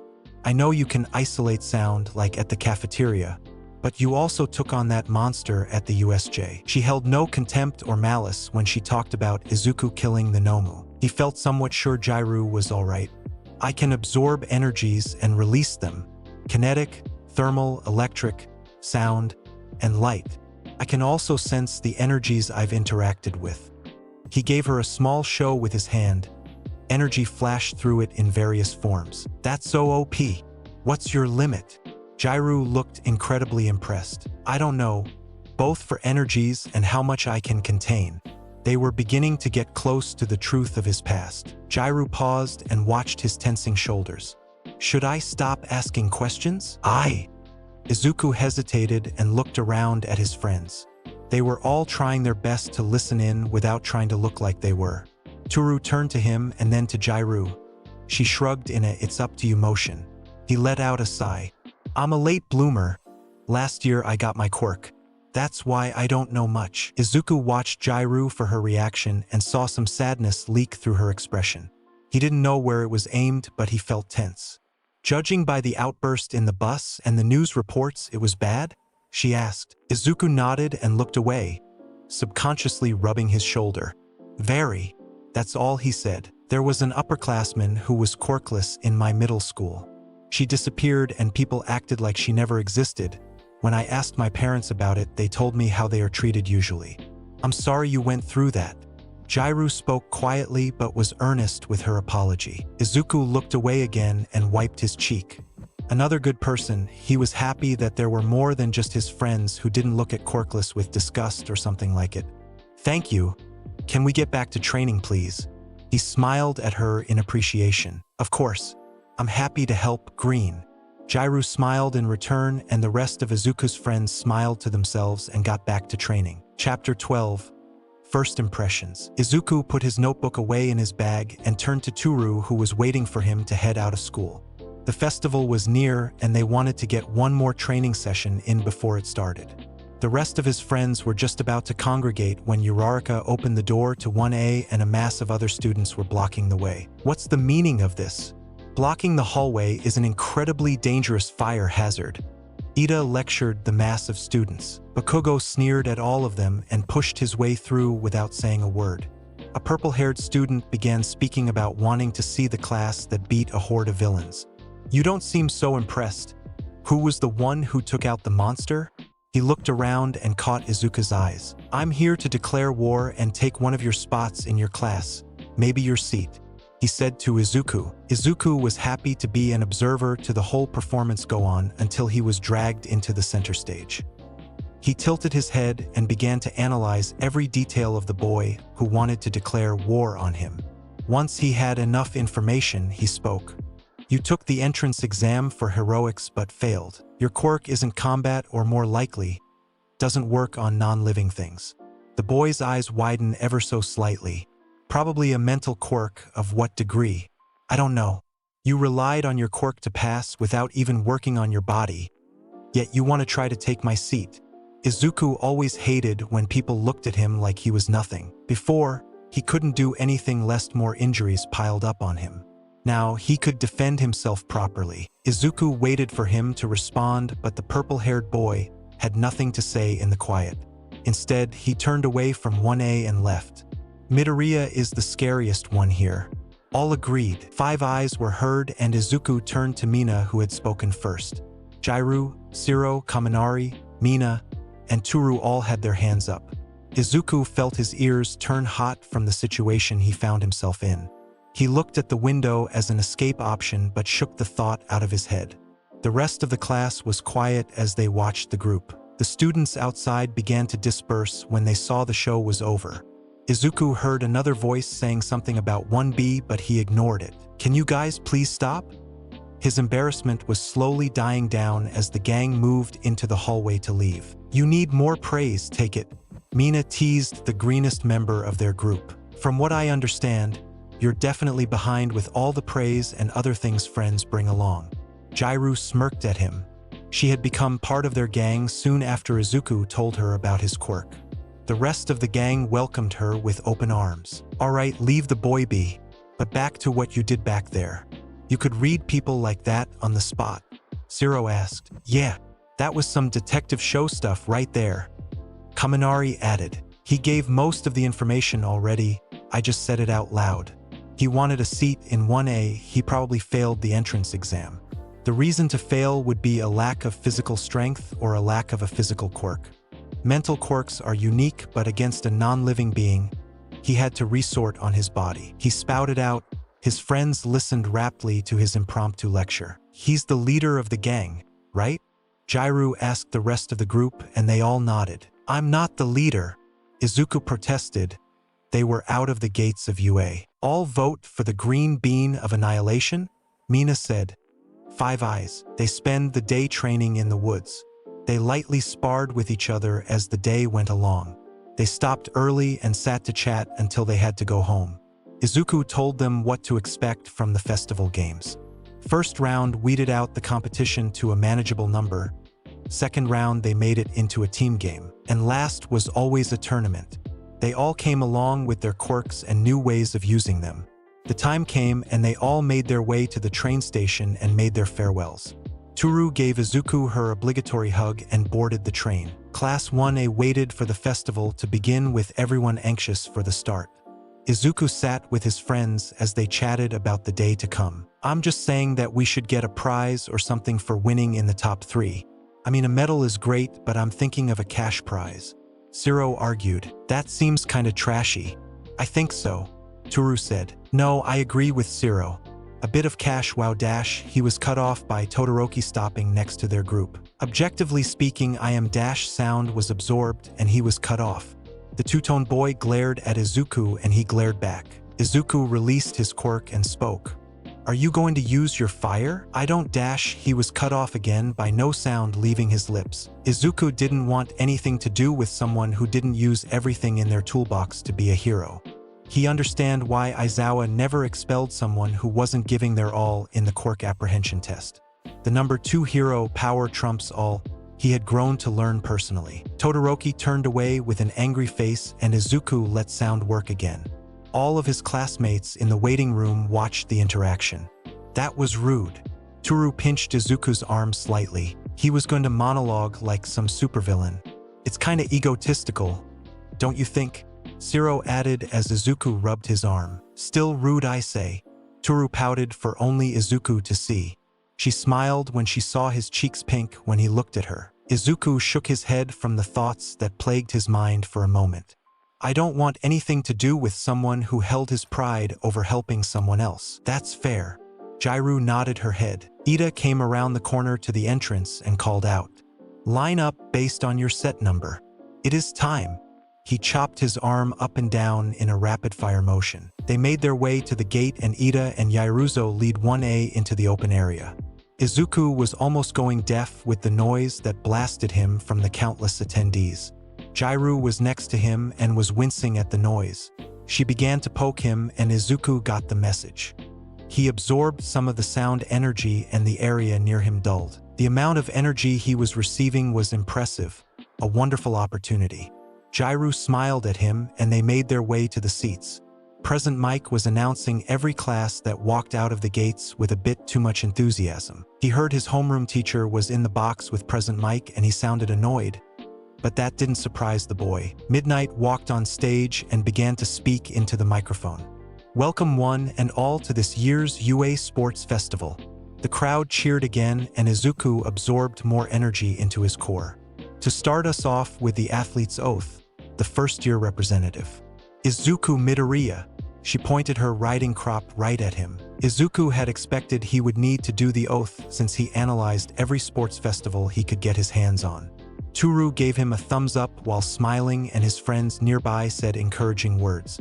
He walked on stage and took the microphone. The crowd quieted. I will do my best to change society where your quirk doesn't determine your worth.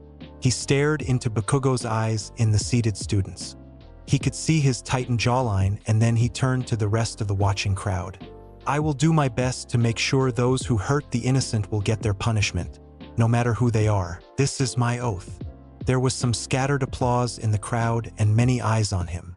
What they saw was a determined face on a boy who grew up much too fast. Many narrowed their eyes at Izuku's words, some with better intentions than others. Midnight gave out a nervous laugh and motioned him off the stage. What spirit! Now, let's get the festival started. For the first event, an obstacle race. Midnight riled up the crowd again as she explained the rules. Everyone scrambled to the starting line and prepare for the race to begin. Toru found Izuku and gave him a worried look. Izuku smiled warmly at her and it put her at ease. Do your best, she said with a blinding at him before running to join the mob. Izuku stayed at the back where there was open air above him. He took off his shoes and placed them near the wall of the arena. He then positioned himself in line for the exit of the narrow passage. He will wonder how this will end. Start! Present Mike shouted. Izuku crouched down and jumped while releasing a massive amount of kinetic energy from his feet. The ground below him exploded and he was launched into the air. He cleared the top of the arena and kept climbing into the air. The crowd watched in shock as Izuku began to fall. He released kinetic blasts to propel himself forward and he fell at an angle, skipping the narrow exit. He could see the whole course below him and he found where he wanted to land. There were robots from the entrance exam and a few zero-pointers behind the smaller ones. Izuku angled himself down and sped up his descent. Once he was sure he would land on top of the big robot, he moved to land on his feet. Absorbing the kinetic energy from the landing, he placed his palms on the surface and ripped out the electricity in the robot. The zero-pointer shut down and Izuku felt a good amount of energy settled in his core. He looked back and saw Todoroki just getting past the smaller robots. Izuku made his way to the edge of the head and leaned off until he was falling off with his feet still touching the robot's head. With a loud boom, he released more kinetic energy to launch himself forward and causing the 10-story robot to fall forward. Todoroki watched as the zero-pointer's head caved in from the back and tilted toward him. He didn't even know he was in second place. Izuku looked back from his flight and watched as a glacier shot out of the ground and pierced the remaining head of the robot, causing it to stop in its tracks of falling. Izuku turned back and absorbed the landing before continuing to run with small kinetic blasts from his feet to propel him forward. Reaching the large cliff, he didn't pause and launched himself over the gap. He could hear Present Mike announcing what Izuku was doing, but he tuned him out. He just kept running in long strides with the help of kinetic energy. He arrived at the last obstacle. There was a sign to the side. The minefield. Don't worry, it's more bang and boom, the loudest hero ever said over the speakers. Izuku paused and tilted his head in thought. Possibly opportunity? Let's test just one. Izuku stepped on a mine with kinetic and thermal being absorbed. There was a bang and a pink cloud bloomed around a still Izuku. He grinned at his success. Izuku calmly walked through the minefield with an explosion going off almost every other step. He walked past the finish line and looked back to see both Bakugo and Todoroki fighting to reach second place. Izuku narrowed his eyes at the frost covering Todoroki's side. Something to note. Izuku turned back and sat down while absorbing the sound. He was growing stronger as he waited for the rest of the competition to pass the finish line. His gang joined him one at a time and sat next to him. Toru finished and joined their friends. She stopped and stood over Izuku with her hands on her hips. She stared at Izuku with narrowed eyes. Did I hear right that you caused that big-ass robot to fall? Izuku began to feel nervous for some reason he couldn't explain. Yes, why? Mina giggled at his side. And pray tell, how did you do it? She raised an eyebrow that he could only see. I jumped over everyone and landed on its head, then pushed off it after draining it. He explained, still confused as to what was going on. Who? How high did you jump? Izuku felt that if he answered, she would be upset. I feel like I've made a mistake, he said slowly. Mina burst out laughing and Jairu covered her mouth and then turned away with shaking shoulders. Shiro and Kaminari looked at him with pity. Oh buddy, don't think too much about it.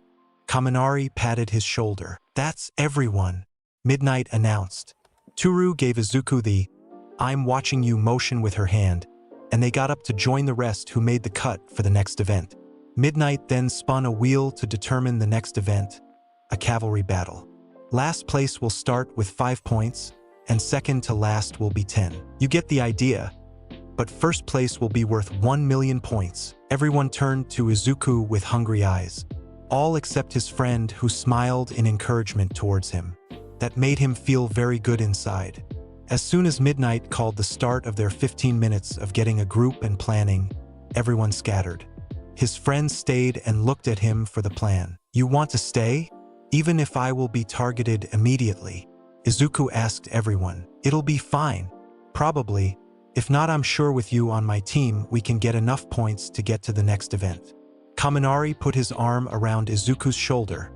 The rest nodded in agreement. Thanks, guys, but there can only be 4 per team and we are 6. He explained. Dibs on staying. Toru latched onto his arm as soon as he finished. The rest of the group smirked at the invisible girl. So that's one. Who do you want to stay? Jairu asked Izuku. I can't choose between you guys, it feels wrong.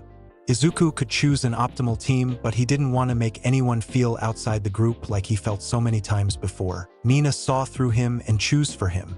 That's alright, I'll do it. Kaminari and Shiro, you stay. Me and Kyo can find another team. We'll see you in the tournament.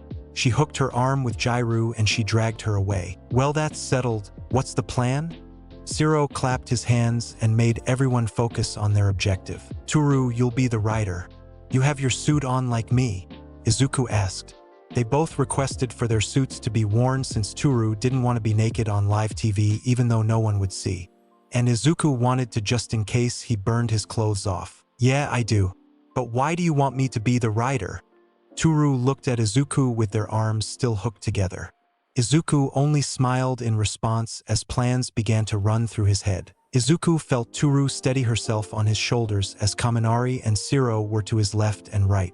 The only thing visible was the headbands around Toru's head. Once she got settled, she patted Izuku's head. Then she froze with her hand on his hair. My God, your hair is so soft. Toru ran her fingers through his hair as she spoke softly. Really? Kaminari heard and reached out with his other hand to feel. You're right. It's very nice hair. What products do you use? Shiro joined in and gave a sound of agreement. It's so fluffy. Izuku's face was burning as his friends felt his hair. Can we focus, please? He had to admit it felt nice to have someone run their fingers through his hair as Toru did. Mina and Jairu joined a team with another girl, Hatsum, from the support department, and Tokoyami. The 2 girls from Izuku's gang watched as their leader blushed furiously. Kyo, what are they saying? Mina asked. Apparently, his hair is super soft. It does look nice. Jairu was curious as well. I'm so gonna try it when we're done. Mina smiled in anticipation. You both are close to Midoriya? He is a mystery in the way he acts. Aggressively distrustful with everyone yet like brothers and sisters with his inner circle. Tokoyami asked the 2 girls. Mina's smile fell a bit. There's a good reason he is distrustful, not my story to tell. But he is a good guy and a better friend. You should try and talk to him. He likes quirks. She smiled more as Izuku was teased by the others but smiled as he batted their hands away. Dark Shadow watched with Tokoyami. I will think upon it. Dark Shadow poked him. He seems nice, the Quirk said, and Tokoyami agreed. Time's up. Everyone prepared yourself. Midnight shouted, and those who weren't mounted did so. Ready? Start. Chaos erupted immediately. Chapter 13. Tournament. Everyone charged at Izuku's team, and theirs charged back. Izuku released a large amount of light energy into Toru, and she redirected it and blinded almost everyone who was looking straight at the band on her head. There were many curses as Izuku's team didn't stop their charge. Once in the middle of the blinded teams, Izuku and Kaminari released a spray of electricity in every direction. Pure chaos reigned with their aggressive move. Quirks fired in every direction, and people were confused at what had happened. But Izuku's plan didn't stop there, as a black void encompasses everyone in the near area. Izuku detached from his team and rushed to Todoroki's confused team. He launched himself at the split-haired teen and ripped off his band. He felt heat bloom from his side, and Izuku absorbed it before it could hurt him. Then he rushed to Bakugo's team and did the same, only leaving the 1 million band at their feet. Bakugo, in his fashion, was throwing explosions everywhere but did nothing to Izuku. Just to add to the chaos, he absorbed the sound and everyone went deaf and mute for the time it took Izuku to rejoin his team to the side. He stopped his quirk and everything went back to normal. It was deafening compared to the absolute silence a moment ago. What the hell just happened? Present Mike shouted. How would I know? I saw the same thing you did. Aizawa drawled out lazily, but his eyes were laser-focused on the field at what just happened. Did you get it? Kaminari asked excitedly. Of course he did. His plan worked out perfectly. Toru shouted as she tied the new headbands on her head. Midoriya, you're one scary smart guy. I'm glad we're friends. Zero added with a smile. Thanks, but we need to focus. It's been only a few minutes. Izuku blushed under their praise. He was right, as every team tried to reorganize and find the 1 million prize. A team filled with 1B students spotted them and charged. 1 million spotted. Wait, where is the 1 mil? They screeched to a halt, and Izuku was more than glad to point at the confused blonde. Bakugo was with his team of Kirishima, Sato, and Koji as the redhead grabbed the band left in front of them and presented it to the blonde bomber. He grabbed the band in confusion, and then his eyes zeroed in on Izuku's pointing finger aimed right at him.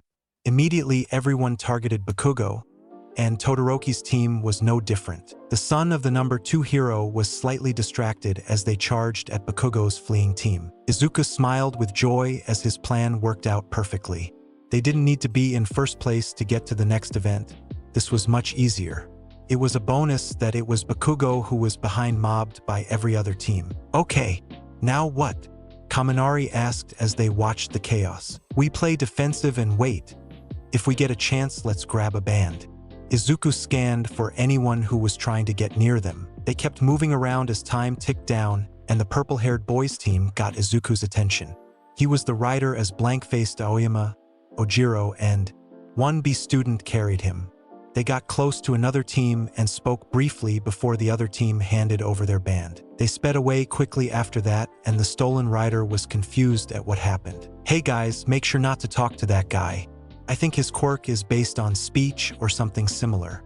Izuku pointed Shinso out. Got it, boss. Zero nodded without asking. Boss? Toru asked. I told you we are a Yakuza gang. He is the boss and we are his lieutenants. All we need is tats. Zero explained. I want a big old Chinese dragon on my back. We are too young for tattoos. Toru protested against the tattoos but not the Yakuza part. Oh, we'll just get those temporary tattoos that stick on there with some water. Kaminari proposed. I feel like getting Toru a tattoo would be a terrible idea since it would ruin the effectiveness of her quirk. Izuku was getting very comfortable with these random conversations his friends came up with. At first, he was worried that they would do what they are talking about. But when Toru explained with Mina's help, he understood it was all in fun. That's true. So no tats for Hagakure. Zero agreed as he shot some tape at a team and almost got their headband. Damn, he cursed. What about a name? Kaminari asked. I'll take his name, Toru whispered jokingly to herself. What was that? Izuku asked while absorbing the sound below his waist for some stealth. Nothing, Toru exclaimed with a burning face for no one to see. 3, 2, 1. Time's up. Present Mike shouted the end of the cavalry battle. What an exciting battle between everyone. Many unique ways of going about it. Now to see who passed. Midnight pointed at the screen to show the leaderboard. Bakugo placed first, but their team was heaving in lungs full of breaths. Turu's team was in second, and the third place was Todoroki's team, and he didn't look happy.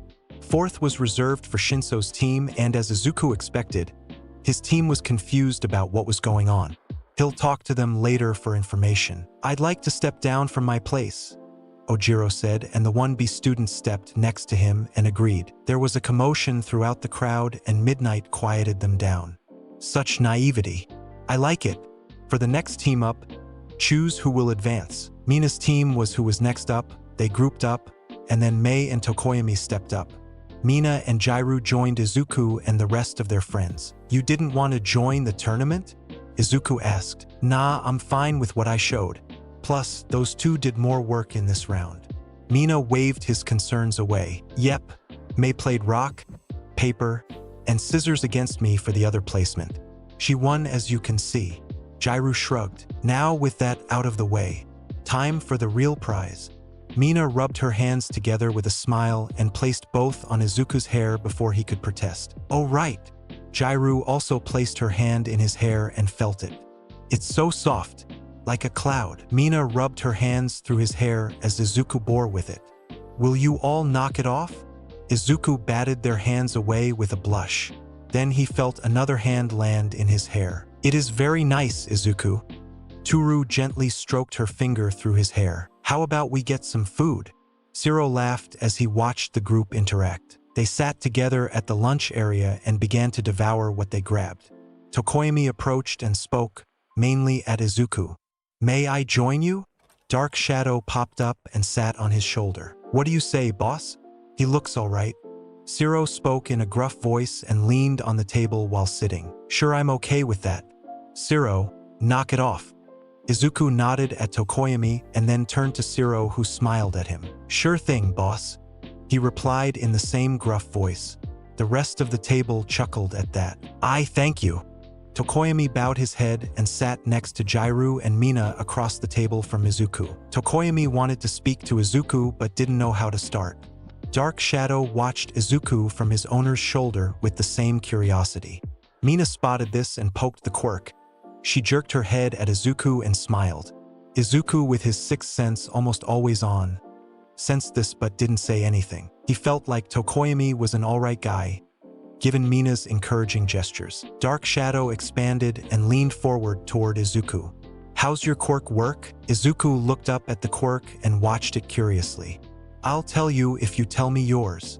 He proposed to Dark Shadow. Tokoyami immediately liked Izuku when he spoke to Dark Shadow like a person. I find that fair, Dark Shadow?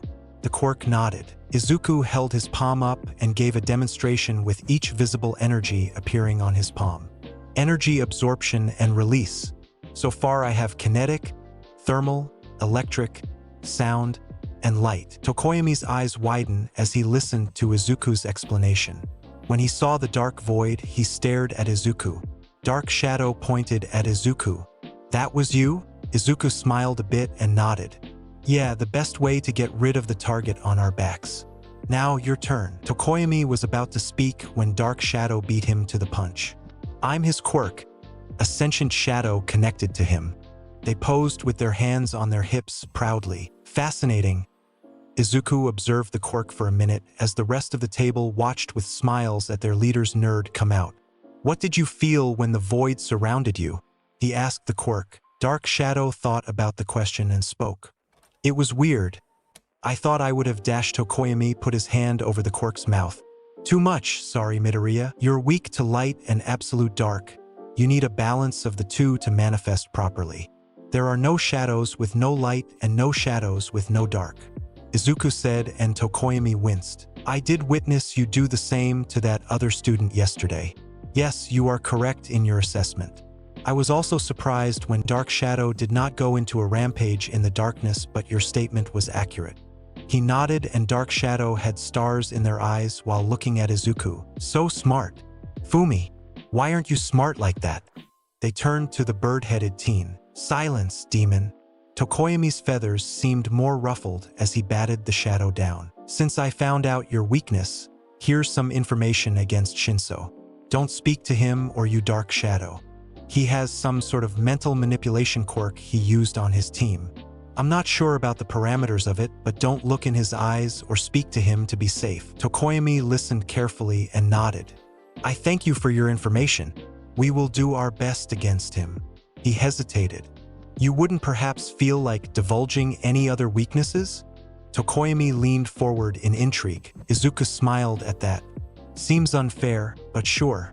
Bakugo sweats nitroglycerin through his palms and ignites them. He can overheat and become dehydrated with enough time, but he is strong. Todoroki will only use his ice side and is prone to freezing himself instead of using his fire to negate the frost that spreads when he overuses his quirk. Kaminari dashed the blonde cover Izuku's mouth. Dude? Not us. The table laughed at Kaminari's panic. The table talked for the remaining time about their usual nonsense. Mineta tried to convince Yairuzo about the cheerleaders tournament, but Jairu told her he was lying. He was dragged away after they notified Aizawa.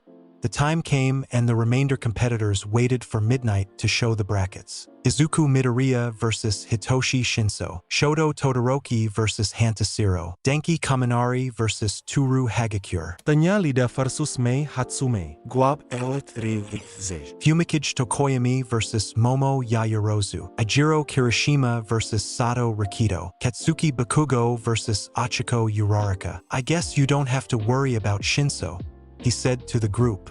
He noted that Bakugo and him were on opposite sides of the tournament. I'm sorry, Hagakure. I only wished it weren't like this. Kaminari had fake tears in his eyes as he put his hand on her shoulder and looked away with a pained expression. It's all right, Kaminari. You'll lose with dignity, Toru said, smiling. His expression turned to affront. Lose? How dare you? I'm sorry, boss. I'm fucked for my match, but I won't go down without a fight.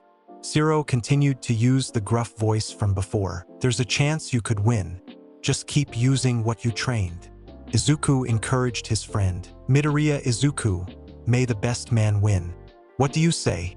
Shinso came up to Izuku with his hands in his pockets and a smirk. Izuku stared at him with his head tilted as he observed the boy. He made a point to look into his purple eyes but not speak.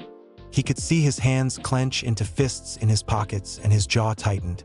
Ojiro came up behind Izuku and patted his arm. Can I speak to you? Ojiro watched Shinso as he left with a grimace. Sure, let's go to my waiting room. See you guys later. He directed the last part to his friends and Tokoyami, who stayed near. They gave him good luck and do your best as he walked with Ojiro. Izuku closed the door and waited for Ojiro to speak. You were right when you said he had some sort of mental quirk when Shinso declared war. I spoke to him and the next thing I knew everything was foggy, and then I was jolted when someone bumped into me during the cavalry battle. You're sure it was when you spoke to him? Izuku asked. Yeah. He asked me about teaming up, and as soon as I responded, I was under. Ojiro nodded his confirmation. I thought so, thank you.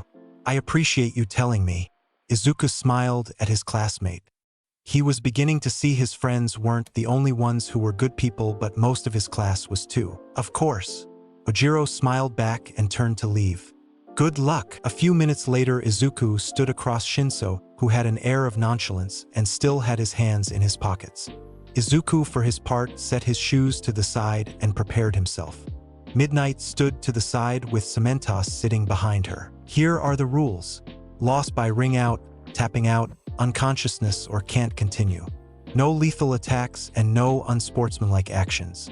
Do you understand? She looked at Shinso, who shrugged and nodded, and then at Izuku, who nodded. Fight! Must be. Shinso's voice was cut off as all the near sound was cut off. He tried to speak and yell, but there was nothing. He was mute and deaf as he looked across the arena at his opponent, who was approaching Shinso. He threw caution to the wind and charged sloppily at Izuku, who took the punch with no reaction. Izuku countered and stuck his opponent's jaw with twice the force it should have contained. The punch connected and then the kinetic blast was released, launching Shinso out of the ring. Izuku stopped his quirk and he heard the cheers of the crowd as Midnight announced him the winner. Shinso got up with a bloody mouth and glared at Izuku.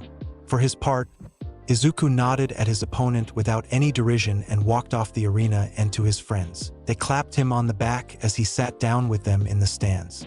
Izuku watched as the next two arrived at the arena. Zero waved, but everyone could see he was nervous. Todoroki, for his part, looked angry as he stood across Zero. Midnight gave the start and Todoroki stuck immediately. With a wave, a glacier stuck out of the arena and encompasses a third of the arena. But Zero wasn't caught as he pulled himself with his tape across what remained of the arena and shot tape at Todoroki. Zero was trying to pull Todoroki up in the air to launch him out of the arena, but Zero didn't expect Ice to shoot up his tape. He immediately cut off the tape, which caused him to lose his balance and fall out of the ring. Todoroki wins.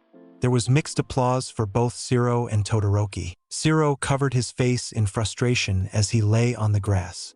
I was doing so well. Boss ain't gonna be happy about this. He said the last part with his gruff voice and laughed to himself. With that done, he got up and headed to the stands with his friends as he waved at the crowd in thanks. Izuku heard a slow croak from behind and saw Tsu's eyes drooping. Izuku began to radiate heat for her benefit. The giant ice cube was cooling down the area and was making Tsu go into torpor. She sat straight and croaked happily and smiled at Izuku. "Thank you, Midoriya." Izuku nodded and gave a small smile in return. Zero arrived at that moment and knelt by Izuku's chair and looked down. "I failed you, boss. What's my punishment? Will you knock it off?" Izuku dragged him to a chair and Zero laughed at Izuku's burning face. "Also, you didn't fail. I think you gave a good showing against the number 2's son." Zero nodded in thanks and sat back to enjoy the show. "So who's next?" "Kami and Hagakure. My money is on Kami." "In this case, you're right. Toru is ideal for surprise attacks, but her opponent both knows she is coming and knows her quirk. Toru, for her part, knows Kaminari and has been practicing against an opponent who could see her movement." Izuku gave one of his lectures as he observed the two stand across from each other. Toru was completely invisible as she shed the outwear and was left with her hero suit. Kaminari was trying to see any indication of movement for his friend. He saw nothing and spoke out loud. "We will still be friends after this, right?" "Of course," Toru shouted back. Her voice gave him an idea and he smiled both at the idea and her response. Midnight gave the start and Kaminari ran to the center of the arena and then spoke again. "So, when are you going to ask Midoriya out?" He smiled mischievously. "What?" Toru reeled back in embarrassment at his words and caused Kaminari to turn in her direction and shot out a spray of electricity. She dove out of the area and ran closer and then slowed to keep her stealth. "So I was right. You do like him. You know you will have to make the first move." He continued to try to get a reaction out of his friend, but there was no response. That didn't stop the teasing smile. "While you will have to guide him through it, I'm sure he would be happy for you to take the lead." Toru's face was burning as she was close enough and then stuck. She kicked his knee and he collapsed to his other knee in pain. She immediately struck him in the face, but Kaminari released some electricity from where the punch came from and she yelled in pain. He shot more electricity and then backed away and then waited. "Ah, Hagakure, are you still in the match?" he asked nervously as he didn't hear anything from the girl. Nope. Iki. That last shock was too much. Toru's voice was shaky as she lay on the ground. Midnight called the match and the crowd cheered as Kaminari walked forward slowly to try and find his friend. He listened to her voice and helped her up to her feet. They moved to the exit and the crowd cheered at the sportsmanship. "You better not say anything to Izuku," Toru said to Kaminari. "Of course not. I will tease the shit out of the two of you whenever I get a chance though." He smiled forward as they made their way to the class section. "I was serious about you having to take the lead. I'm sure he never even had a chance for anything romantic before UA," Kaminari said a bit more seriously. "I'll figure it out. For now, I just want him to be comfortable and happy." Toru nodded. "And then you'll seduce him."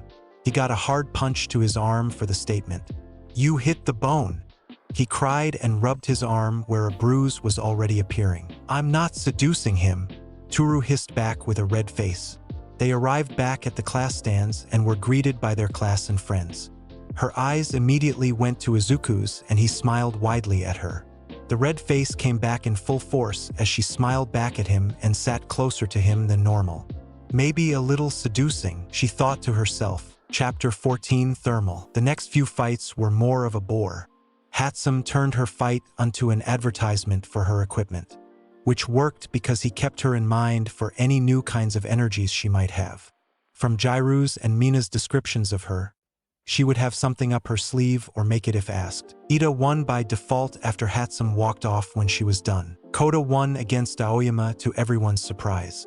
The docile boy charged forward and weaved through the light beams and knocked the Frenchman out in one uppercut. Then he proceeded to panic about hurting the other boy. Yairuzo didn't get a chance to fight back against Dark Shadow's barrage of strikes and pushed her out of bounds. It was a disappointment in Izuku's opinion. Kirishima's and Sato's fight turned into a slugfest, with Sato's fists turning bloody quickly as he punched the brick wall that was Kirishima. It was a hammer against a stone and it was dragging out. While they fought, Bakugo walked to his waiting room and Uraraka got up to follow but stopped. She approached Izuku and greeted him. "Hey there, I'm Ochako Uraraka. I know we've never spoken, but you know Bakugo well, don't you?" Izuku nodded a greeting back and wrinkled his nose at the name alone. "Very well. Why, I saw you tear apart Shinso before the festival. Can you do it again for Bakugo? Any tips would be welcome." She sounded hopeful as she asked about Bakugo's weaknesses. Izuku gave a wide grin and patted the seat next to him. Toru watched him with the smile that would fit on a cat that cornered a mouse. "I'd be glad to." And he explained everything that he had on Bakugo that could help her in a fight against him. He explained his quirk and the weaknesses of overusing it, how he fights and how proficient he is at it. "He won't hold back because you're a girl, he won't care. My advice to you, keep your range, don't get close. Use whatever you can and throw it at him, there will be plenty of rubble. Your quirk negates gravity, not kinetic force. I'd suggest you get a ranged weapon for your hero suit." "What do you mean about kinetic force?" Uraraka listened attentively as Izuku spoke. "If you are an astronaut in space and a space rock comes at you with no gravity, it will still shoot through you like wet paper." Uraraka stared blankly at Izuku and then turned away and stared at the floor with dead eyes. "Why didn't I think of that? I bloody love space and missed that." Toru giggled at the girl's response and patted her back. "Don't worry, he's done the same for all our quirks. I think we would have figured it out, but he sped up the process." Uraraka stood up and with a fierce nod toward Izuku. "I'll use what you've given me to do my best. I won't forget this." "You don't have, and she's gone." Izuku called out to her, but she had already left. "Sato is unconscious. Kirishima wins." Just in time, Sato lay unconscious with bloody fists and Kirishima breathed heavily, covered in Sato's blood. Robot paramedics rolled up to Sato and set him on a stretcher and then rolled to Recovery Girl. Kirishima walked behind them until he collapsed and another pair of robots tossed him on another stretcher and pulled him away. Cementos sank the spots of blood under the arena and Bakugo and Uraraka walked on stage. Present Mike introduced them like always and Midnight gave the rules out to them. "Midoriya, will Bakugo truly not hold back?" Tsu asked from behind Izuku. He turned around and many classmates' eyes were on him waiting for the answer. "No, he won't. It's unbecoming of a hero." Ida chopped his arms as he spoke. "As much as I hate to say it, Bakugo has no reason to hold back." She joined the hero course and knew full well what she was getting into. That doesn't mean Bakugo isn't a shit stain. Izuku explained as the match started with a bang from Bakugo. Everyone watched as Uraraka tried to get close many times but was blasted back every time. Soon there was smoke in the air obscuring most of the arena. It was quiet when they heard the first shout of pain from Bakugo and Izuku smiled at the sound. Everyone witnessed as debris from the explosions was flung at high speeds out of the smoke and some hitting their mark. It wasn't meant to last, as Bakugo launched into the air and blasted the whole arena, causing Uraraka to be flung out of the ring. Bakugo was bruised and bloodied, more than Uraraka. She got up and limped out of the arena after Midnight called the match. Izuku had to give her respect for her grit. They called a break to repair the arena and his friends scrambled to food vendors for the upcoming match. Izuku shook his head fondly as they returned with hot dogs and popcorn. Toru force-fed Izuku a dango, much to Izuku's embarrassment. After that, Izuku made his way down to the waiting room Todoroki left long ago. As he walked, he felt a large heat source ahead, and Izuku saw who it was. Endeavor stood towering over Izuku with a contemptuous look. Izuku had read many reports of the man and his hero career, and they were not good. Way too many innocents were hurt and too much collateral damage to the cities. Overall, he was an adult version of Bakugo in his mind. Izuku Midoriya, you have a peculiar quirk. You will be a perfect stepping stone for my Shoto. Do your best not to embarrass yourself. He began to walk past, and then Izuku spoke. Your Shoto is turning out a perfect copy of you. If that was your plan, then you succeed to make someone who cares for themselves before others. Izuku shot back with a sneer and hoped it would be enough. The temperature rose drastically in the halls, and Endeavor turned on Izuku with rage covering his face. He only saw the boy smile as the flames around him were sucked into Izuku. It began to get cold, but Endeavor didn't want to lose to the child. More flames burst out, but it wasn't enough as Izuku took it all away. The thermal energy that he absorbed from energy was high quality. The flame he took was worth 2 regular flames in his core. It was an opportunity he couldn't let pass him. Thank you, your fire will be put to good use. Izuku smiled at the number 2 hero with derision and turned around to walk into the arena. Endeavor stood there watching the boy with many thoughts running through his head.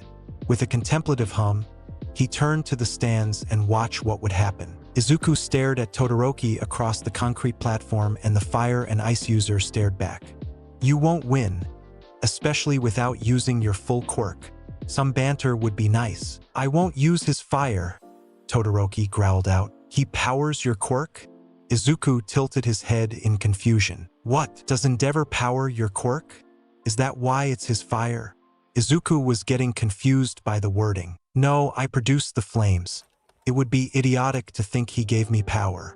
Todoroki looked just as confused as Izuku did. Then it's your fire?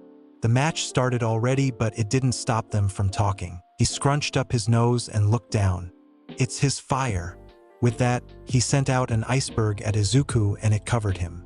He turned around to leave when the whole thing cracked. Izuku released a portion of sound energy all around him, and the ice shattered into snow. With some kinetic, the powder was flung away. Izuku stepped forward towards Todoroki. So, you want to use ice only? Then use ice to your heart's content. Izuku grabbed all the ambient thermal energy and pulled it into himself. Frost spread from his position and crawled around him. The temperature shot down lower than it was before. Midnight stepped back from the absolute cold that hit her. Todoroki began to shiver at the cold that Izuku produced. It was colder than anything he could ever produce. Frost cracked at every step Izuku took toward Todoroki. Then the area around his feet cracked, and Izuku was beside Todoroki in an instant. With a kinetic blast, Todoroki was sent sprawling. He gasped for air, but it stung to breathe it in. He turned to Izuku, and he was walking again toward him. With a yell, he sent a wave of ice spikes at him, but they stopped when they reached his skin.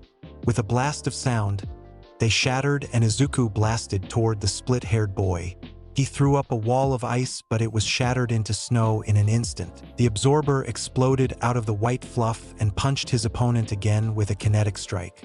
Todoroki felt the impact of the fist and then the release of kinetic energy immediately afterward. It was devastating. You know, at this point, you're no better than your father. You would rather hold your pride over helping someone in need, just like Endeavor. He dodged a wave of ice at him and kept talking. What's a few lives against your oath or whatever? He launched upwards and forward to land on the opposite side of the frozen arena. Shut up. Todoroki stuttered out with frost covering his face. Will you do the same with your children? The same he did to you. Shut up. Groom them into whatever he had planned? How many lives are worth your beliefs? Stop talking. It is only a matter of time from my point of view. That was too much for the breaking boy. No! An intense blaze of flames was shot at Izuku on the other side of the arena. The flames melted the stone in its path. So hot they were. Izuku was engulfed by them, and the crowd stood in shock. No!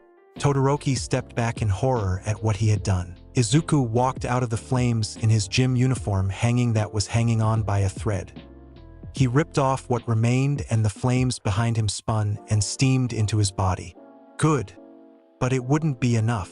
Izuku stepped forward and the stone melted under his barefoot. The heat that Izuku produced was a mirror of the cold he showed at the start. Todoroki was thawed out enough to launch an iceberg, but it turned into steam immediately when it got close to Izuku. The ground turned to glass with every step as he stepped closer and closer. Todoroki tried to throw some flames, but they were just absorbed into Izuku with an inhale of breath. Without a word, Izuku raised his arm and shot out thermal energy propelled by some kinetic. It blasted Todoroki off his feet and launched him out of the ring. The whole stadium was quiet as they watched an incarnation of fire pull the remaining heat from the area and absorbed it. The red glass that was on the ground cooled rapidly and cracked. The air became breathable again and the temperature equalized to before their match. Izuku turned to an air-fried Midnight and waited for her to call the match. She raised what remained of her riding crop and spoke into the quiet. Midoriya wins by ring out. The crowd exploded into cheers and Izuku took the opportunity to absorb the sound. He had lost some kinetic and sound that round, but it was worth getting the hero in training his head screwed straight. He looked down at what he had left of his clothes and made his way to Recovery Girl for some spares. He walked into the nurse's station happy that he got over one obstacle to win the festival. His joy was smothered when Recovery Girl walked over to him and hit him in the leg with her cane. For a while, Izuku has grown to keep kinetic absorption active at all times. It helped him with his paranoia of getting jumped and something to have as a hero. The elderly hero thwacked his leg again, but there was no impact. "You could have hurt that boy if you weren't so lucky." She waved her cane at his face angrily. Izuku was reminded of the nurses at his old schools and how they treated Izuku when their star students hurt Izuku. His anger flared and he grabbed the tip of the cane and spoke coldly. "Do you attack every student that comes through your doors? Forget it." Todoroki knew what he was getting himself into when he joined the hero course. The tip of the can was slightly melted as he let go and went to look for clothes he could wear until they were destroyed again. Recovery Girl was taken aback when Izuku walked past her and grabbed some clothes and left. She never had anyone react the way he did. She would have to talk to Nizu about the incident. Izuku took a deep breath and calmed down as finished changing. He hated that another thing in UA reminded him of before. It was frustrating that he couldn't do anything about his problems. Bakugo had someone watching over him. Todoroki could half-ass his way into 1A with Aizawa's no potential policy. And now the nurse, with a scowl. He opened the door and was met with Toru with her hand raised to knock. "Toru, what are you doing here?" Izuku tilted his head in confusion. "Looking for you. You were taking a long time to come back and I began to get worried. Is everything all right?" She saw his furrowed brow before he saw who it was. Izuku smiled softly at the thought of someone caring for Izuku like Toru did. "Yes, no." He scratched his cheek in frustration. Toru saw the frustration in his motions and eyes. She grabbed his hand and pulled it out of the room. "Tell me what's wrong." Izuku walked with her for a while as he tried to come up with the words. "I hate that so many things remind me of before UA. I had hoped UA was different, but I'm seeing a few too many things similar to my liking." Izuku focused on the warmth of Toru's hand on his arm. "Like what?" Toru prodded him to continue. "Bakugo getting away from punishment. Powerful people do what they want without consequences. And now the nurse reminded me of others. It's frustrating that I can't do anything about it." They continued to walk through the tunnels as Izuku vented his problems. "What did Recovery Girl do?" Toru furrowed her brow at that. "She hit me with her cane and told me off about Todoroki getting hurt." He scowled. "That old bitch. And nothing about how Todoroki flamed you." Izuku shook his head. "I'm going to steal her cane one day," she muttered angrily. Izuku laughed at her anger on his behalf. "Thanks, Toru, but I don't want to see you get in trouble." Izuku paused and spoke again. "I am happy we met and became friends. Thank you, Toru, for everything." He smiled at her. For her part, she turned and embraced him in a tight hug. "I'm happy I got to meet you too." They stood in each other's arms for a bit longer until Izuku pulled back. After that, they made their way up the stands with the rest of their class and his friends welcomed him back with congratulations for beating Todoroki. They went on to talk about how the battle looked from their angle. Izuku felt quite a bit embarrassed about how they described his dramatic show of thermal energy. It was all gasps and looks of horror, but then you just walked out like a badass and sucked up the fire. It was some comic-level dramatics, and it looked so fucking cool. Kaminari mimicked walking out of the flames. Even Todoroki looked pale when he shot the fire out. Jiru added, "Kaminari, shouldn't you be getting ready for your match?" Zero pointed out. For a moment, Kaminari stared at him confused, and then his eyes widened and he bolted out of the class section. They shouted good lucks to his back as he disappeared around the corner. Cementos just finished repairing the arena when Midnight walked out with a new riding crop and cleaned up after the last fight. Ida walked out of the gates and waited for Kaminari to arrive. The blonde ran out of the arena after they waited for another minute. With a nod to confirm he was ready, the fight began. Kaminari appeared to reach down to spray electricity everywhere like he used to, and Ida reacted by jumping. The blonde smiled at his trick and instead raises his hand and shot lightning at the midair target. Ida tried to dodge with his legs and managed to spin but was still nicked by the bolt of electricity. His leg went numb as he landed in a heap and tried to get up, but Kaminari rushed at him. His speed was triple what it was before, and he arrived at Ida's side with his hand aimed at the straight-laced teen. "Yield," Kaminari asked with electricity arcing around his hand. Ida looked pained at having to say it, but he did. "I yield." The crowd cheered again at the spectacular quick-paced fight. Kaminari helped the boy up and walked him out to the nurse's station. The next fight wasn't as exciting as the ones before, with Koda raising his fists to fight Dark Shadow and Tokoyami, but the Quirk just picked him up and set him gently out of the ring. Koda gave them a grateful nod and they parted ways. Kirishima's fight against Bakugo was a one-sided beatdown, with Bakugo launching attacks non-stop at the redhead until he collapsed from stamina drain. When it was Izuku's and Kaminari's time to fight, Kaminari raised his hands and forfeited. There were some jeers, but the blonde paid it no attention. "Why?" Izuku asked, confused about his decision. He snorted in response. "Like I have a chance against you. You literally gave me my fighting style, and not to mention your quirk completely overpowers mine. I just want to save us time.